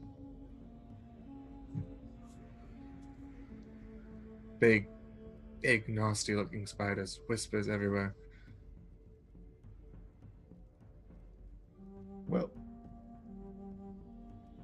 it's your worst fears.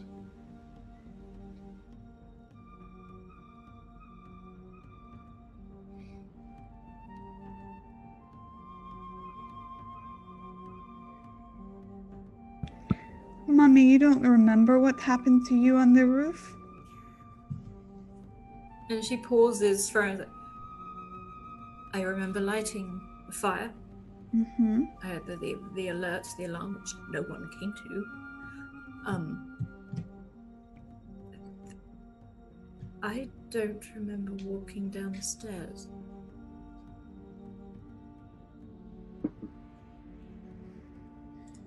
Did something come from above? Something stepped into me.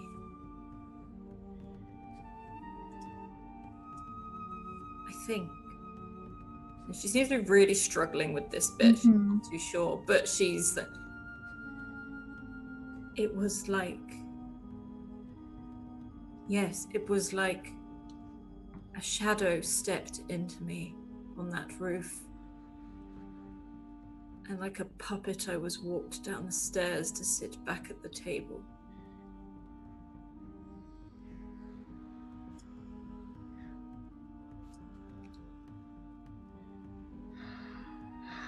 How are they getting in?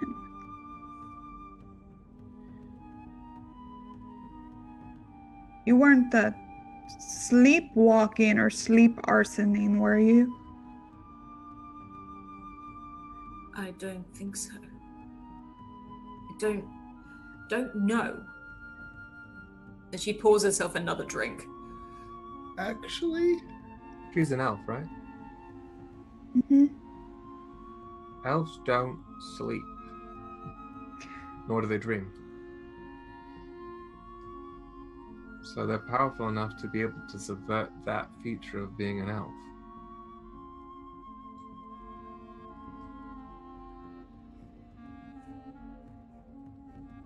Kaia turns to the others with a sort of cheeky grin. She goes, "By the way, you missed it. Ever noticed? I sleep."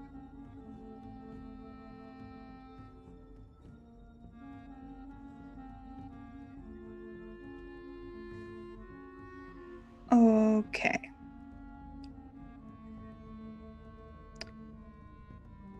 Well, there were some in the guards. I don't know how many there are, and if there are so many, why is anyone still... I mean, is the whole city? The city is huge. They want to destroy it and they have so many numbers. It's not hard. Maybe they have to, I don't know. They have to get out first?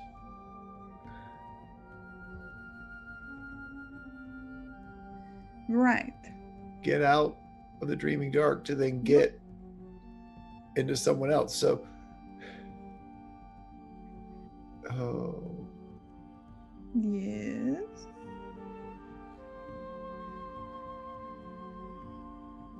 Vesh, back of your Vesh, head. yeah, Vesh gets very quiet. You hear a voice at the back of your head. Open the gate. And he just using his telepathy back at it. I'm not going to do it. And you hear a slight chuckle. It's okay. I think someone else is going to do it for me. We're already seeping out. How are you getting into people? And you hear not a chuckle, but it's like a release of air, like a snicker. Does this sound like the same voice that was in Mom, or is it just they're not really identifiable? I mean, they all sound the same. This doesn't sound like your mother. This doesn't sound like No. Like what was in Tart's mother. Oh, I see. You wouldn't say it is the same one, but it's got that same timbre. Yeah. Okay.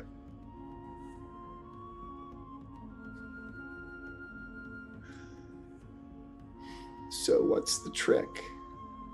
I think back.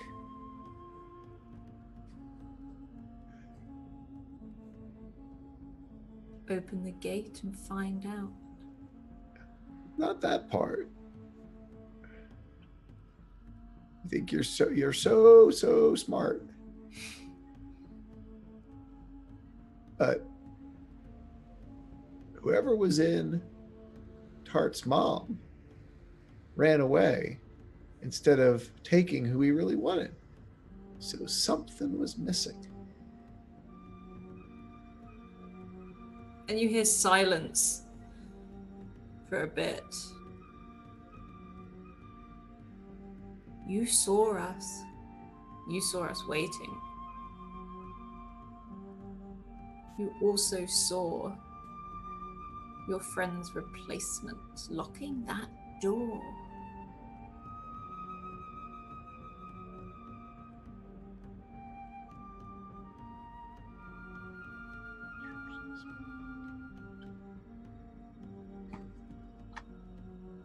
Locking that door? Yes. No, I mean, I'm like asking as me. So when you were in the vision, you saw right. I was thinking it was door. Unlocking the door. So that was locking the door. That was locking the door. Gotcha. Okay.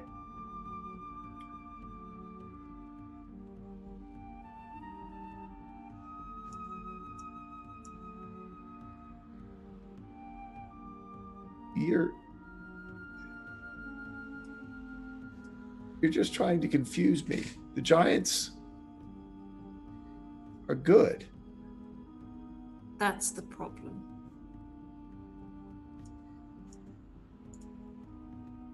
That's why we need other people to open the gate, open the door. They think they have control over us. They think they have the right to keep us locked away.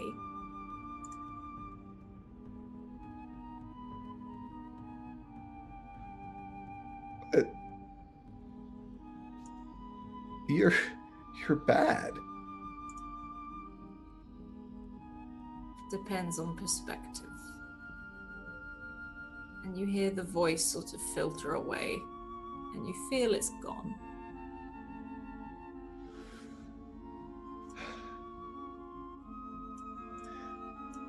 Tart. Yes, you paused for a very long time. What's up?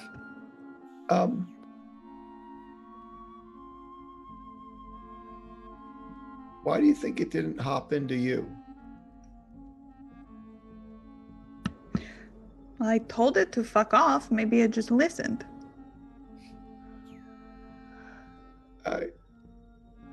Maybe. And you can be pretty scary. I was very scary, Vash. I was like on a scale of 1 to 30, I was like at 26.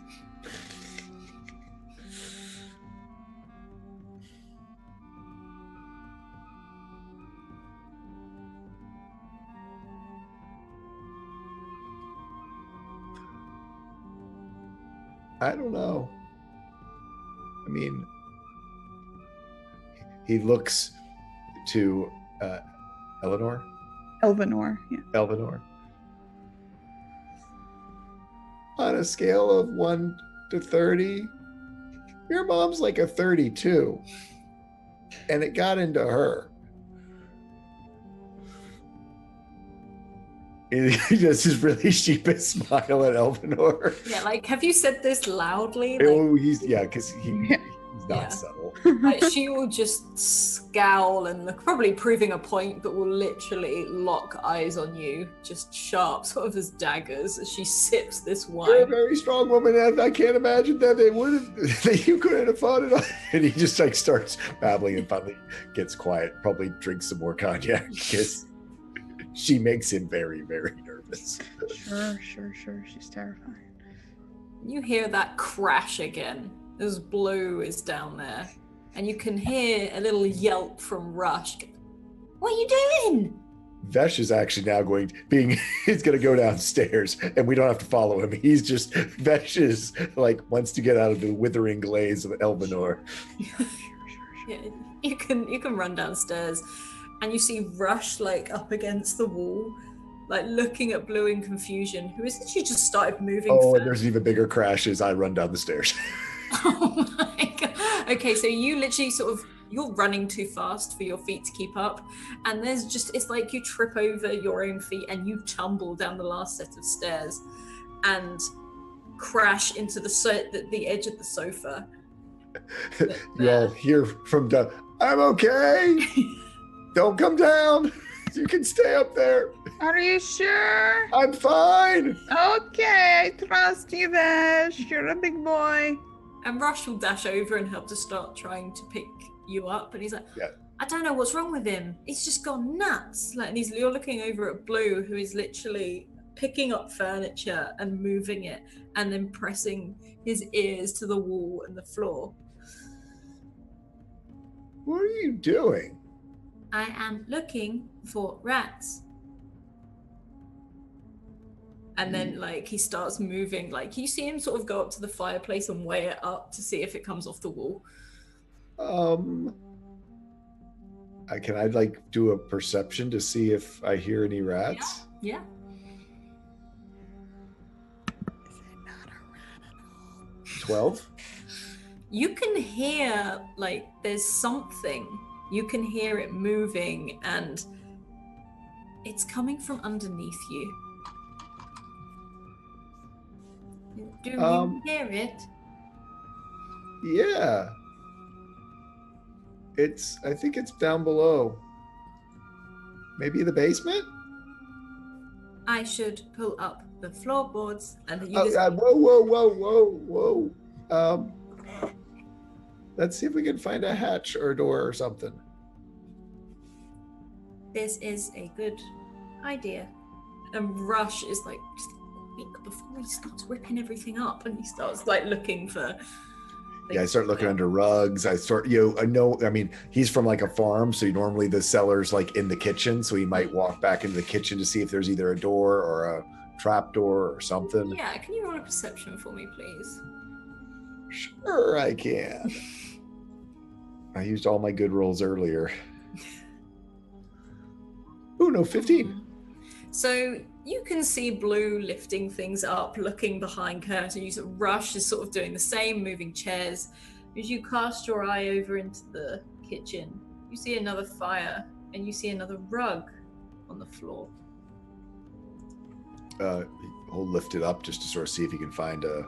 There is a keystone under there. It's like a big, solid piece that looks like it's part of the floor, but it's got a hook built into it that you can lift up and pull. He'll give it a yank. Yeah, and roll strength for me, please. Strength or athletics? Athletics, actually, please. Oof. So this is heavy. Like, you can feel it moving, but you can't. Yeah. Lift it. You can't lift it.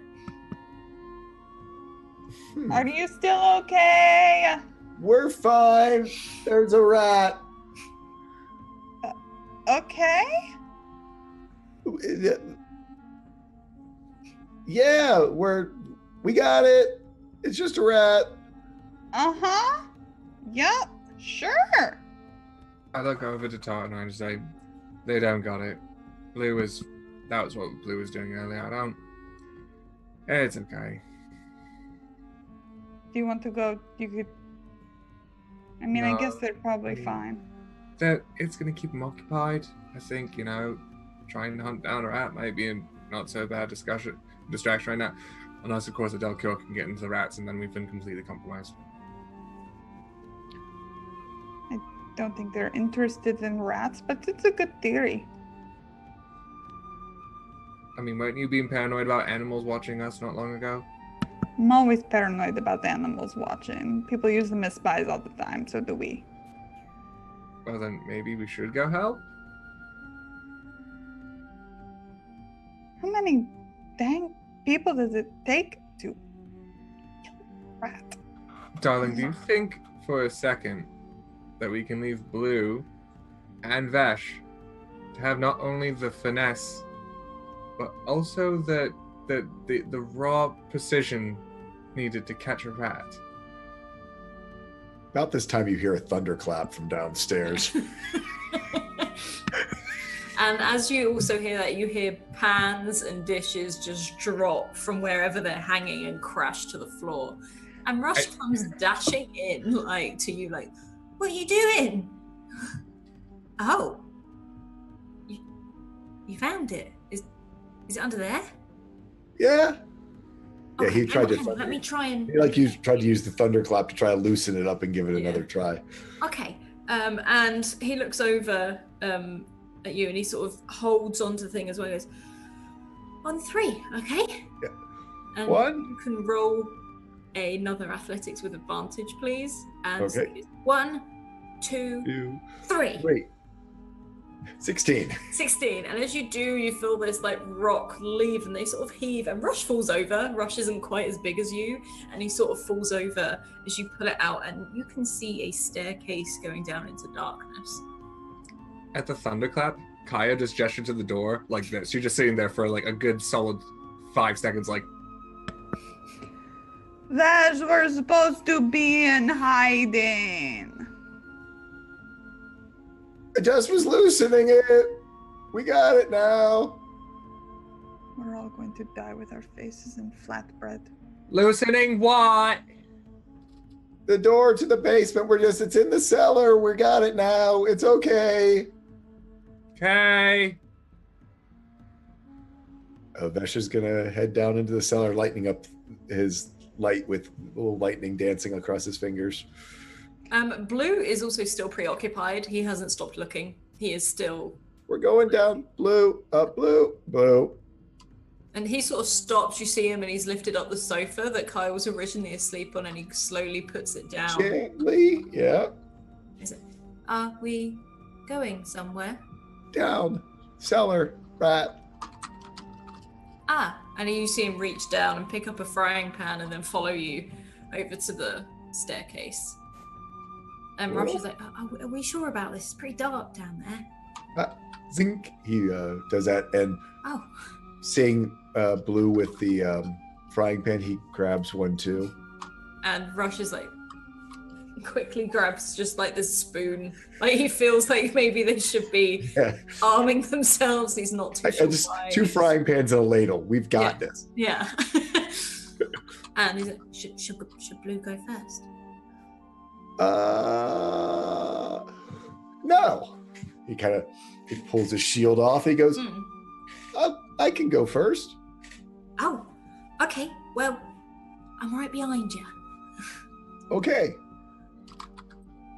And You guys, what are you doing? We're just going down to the cellar. We'll be fine. You read stories. Okay, fine. It's just a rat. Did you see it? No, we heard it. What did it? It sounded like scratching? Squeak, squeak, squeak, squeak. Rat sounds. He doesn't.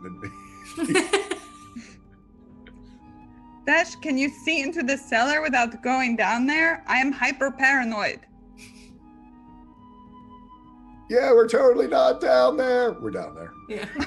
As you... You're gonna be in so much trouble when I have to come cure wound your ass. He was starting to use his thaumaturgy to keep it so his voice kept about the same. And you proceed down these stone steps, and you feel the temperature drop as you go down here, because it's quite not far down, but it's not just a couple of steps.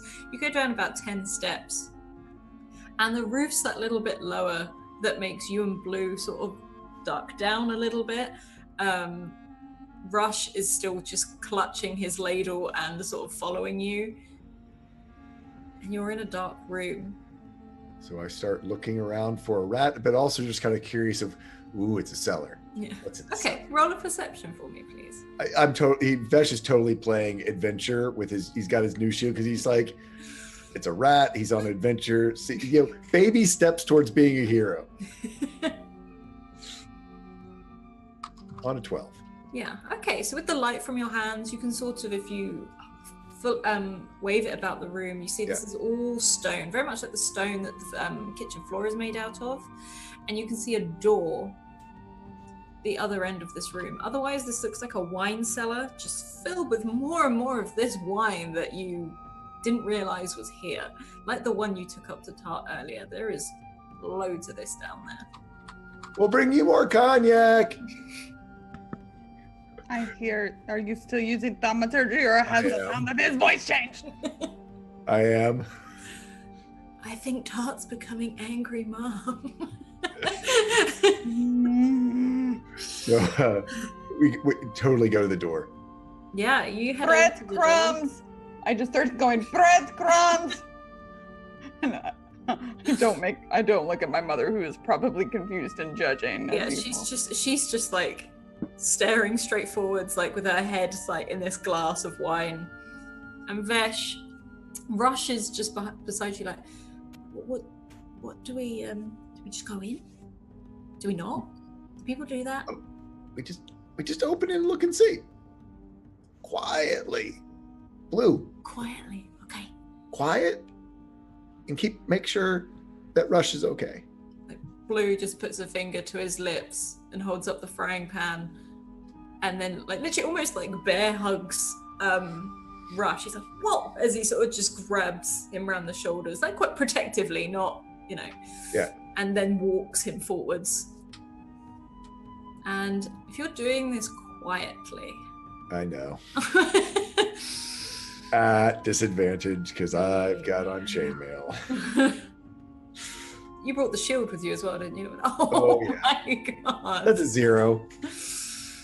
Yeah, you sort of put your hand on this door, and this is an old wooden door. It looks like just wooden planks lined up against each other.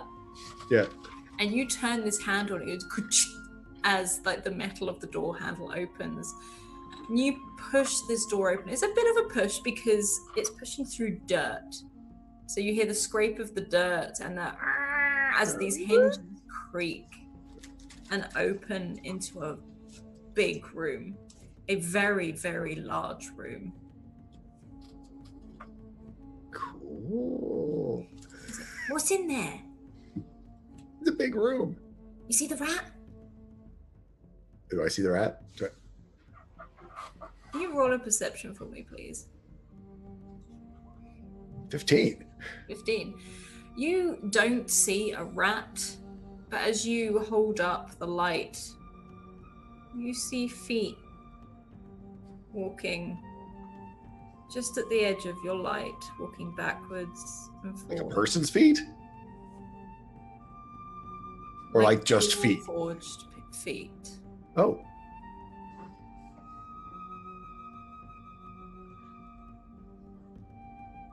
And Vesh was upstairs. Vesh was upstairs. Vesh was upstairs. Emmett? What are you doing down here? And lifts up the light and walks forward thinking it's Emmett. You see the feet turn to your direction. Yeah, because Kalistar don't have dark vision. Oh, yeah. You see the feet stop, and as you walk forward holding up this light, you lift up and look at this warforged that's much bigger than Emmett. and it just looks down at you. You're not Emmet.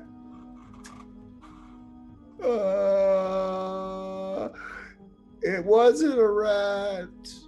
What do you mean it wasn't a rat? And like you sort of like rush. Oh. And this Warforged turns its back on you and starts to walk further into the darkness. Okay, let's go. Let's go upstairs. Yeah, he kind of looks at. Okay, it's time to retreat. Retreat. And as you turn and retreat, Blue lets go of Rush. But there are no Warforged in the city. And he starts walking after this big Warforged. Blue, no, we're gonna go upstairs now. And he's disappearing into this darkness. Oh. And all Vesh can see is the vision of Blue ripped in half at his feet that he saw. Rush. What? Go get Tart. Okay. And he Scream literally as loud as you sprints. can. He sprints back out with the ladle still clutching in his hand. And Tart and Kaia, you all hear screaming all the way up the stairs, just like, Tart, best, down in the basement, not a rat, big Warforged. Oh, really? Uh-huh. Like Kaia's still there. Well, you're the fast one. Go, go, go. Yeah, and he runs straight back down towards the kitchen in the basement. Kaia, changing her pose slowly, she goes, alright. And she just double books it, like dash down the stairs. And I will go with Mother. I'm going to take her by the hand. Yeah, she'll take your hand. She's like, oh, for God's sake. And just sort of lets you lead her out. She's still a bit wobbly, so she'll let you help her, especially that there's no one else here watching. And she will go with you down the stairs. Are you going into the kitchen? Following the sound of pitter-pattering little footsteps of Rush. You now hear these footsteps underneath you, passing underneath you in the kitchen. And your mum looks at you and goes, I am not going down there. Well, you're not staying by yourself, and we have to go get fish, so we're going down. Excuse me? We're going down. Can you roll an intimidation check for me, No! please? I'm so scared. You swing at 24. 24 will do just fine. And you sort of say this, and she sort of takes a step back, because you've never spoken to her like this before. Nope. Never. And she's like, fine. And she'll sort of pick like herself up and just sort of shake your hand off, but will walk down the steps.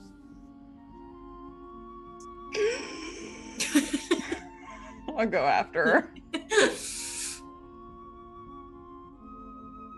And you descend into the darkness. And Kaia, I'm assuming you've already headed down there?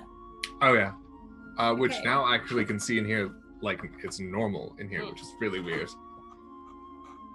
And what is Vesh doing at this point?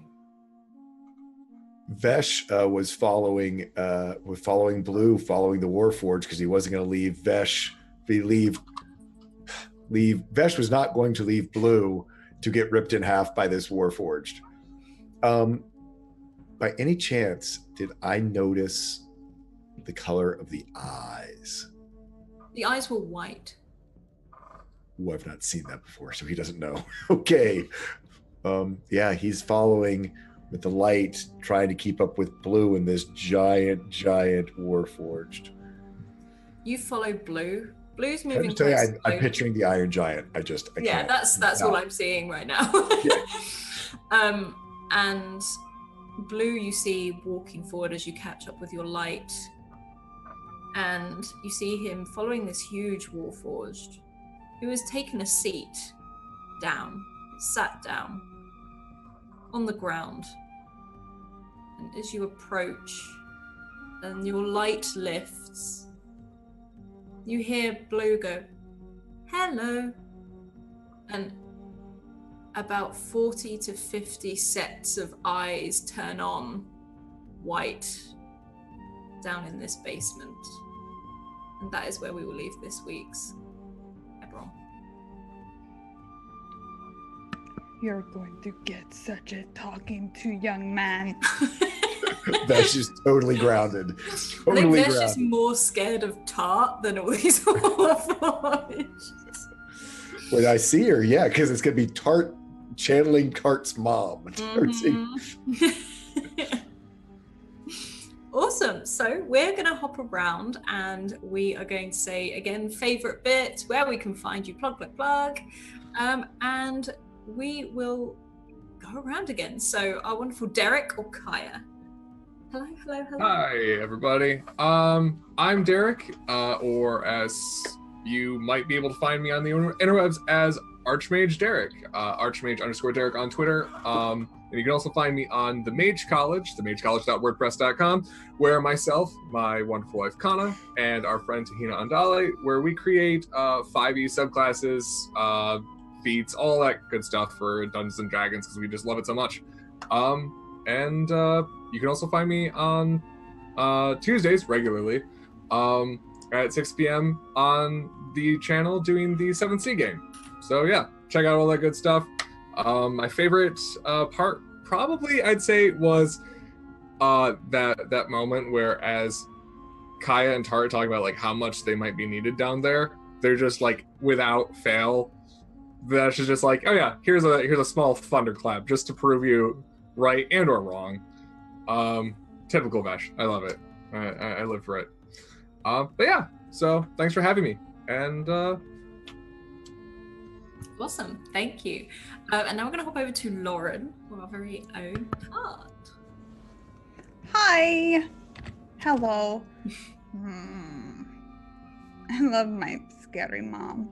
I love her so much. She's so great. She scares me.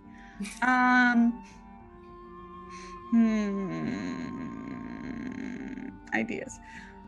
Hi, I'm Lauren. I'm that salty ginger over on Twitter. That's where you can find me. I play games around the internet with my friends. What do we have this week? Oh, we're done Adventures in the Wild Blue, which is crazy. Done the Birthright of the Pomage on Greyhawk. That's crazy. So, and we're off this week of Project Athena, but you can catch up. PAX Unplugged is happening. But you can catch up on twitch.tv/Grimjack21502. We just had our mid-season finale. There were tears. There were lots of tears. Might have been a record. Pretty good stuff. And I blew up someone's head with my mind. It was great. And then I'll be back here on Mondays. Yes, more exciting things to come. Awesome. Thank you.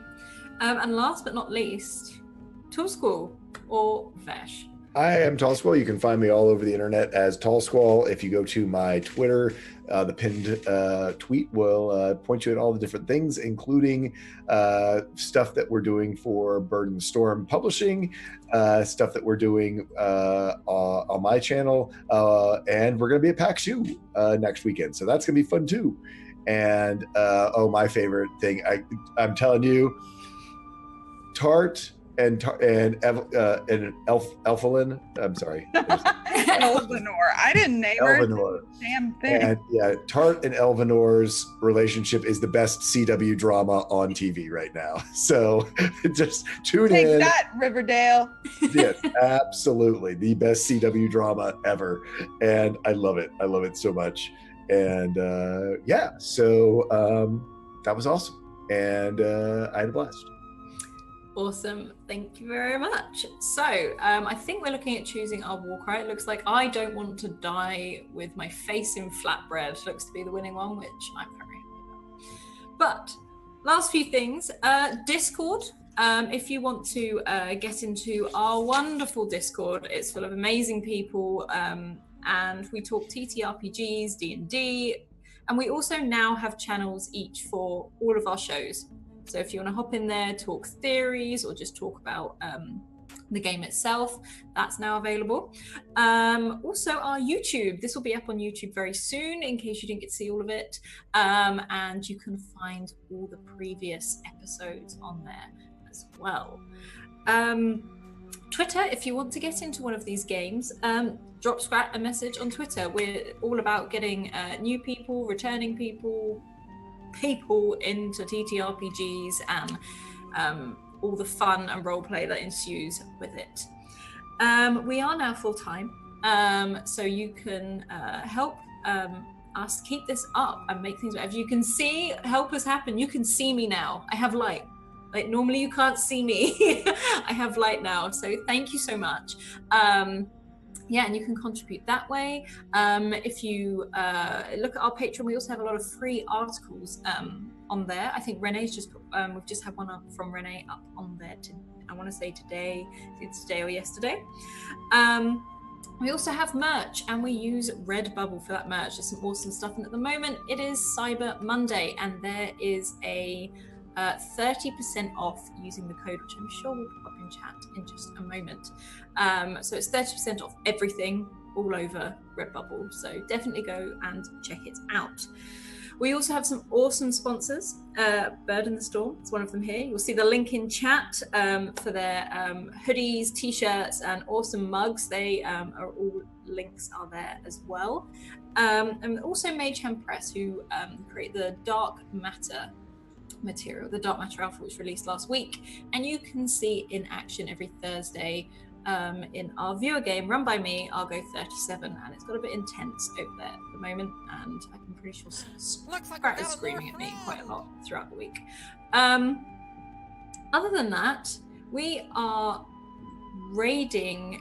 Who are we raiding? We're raiding Bree Bun.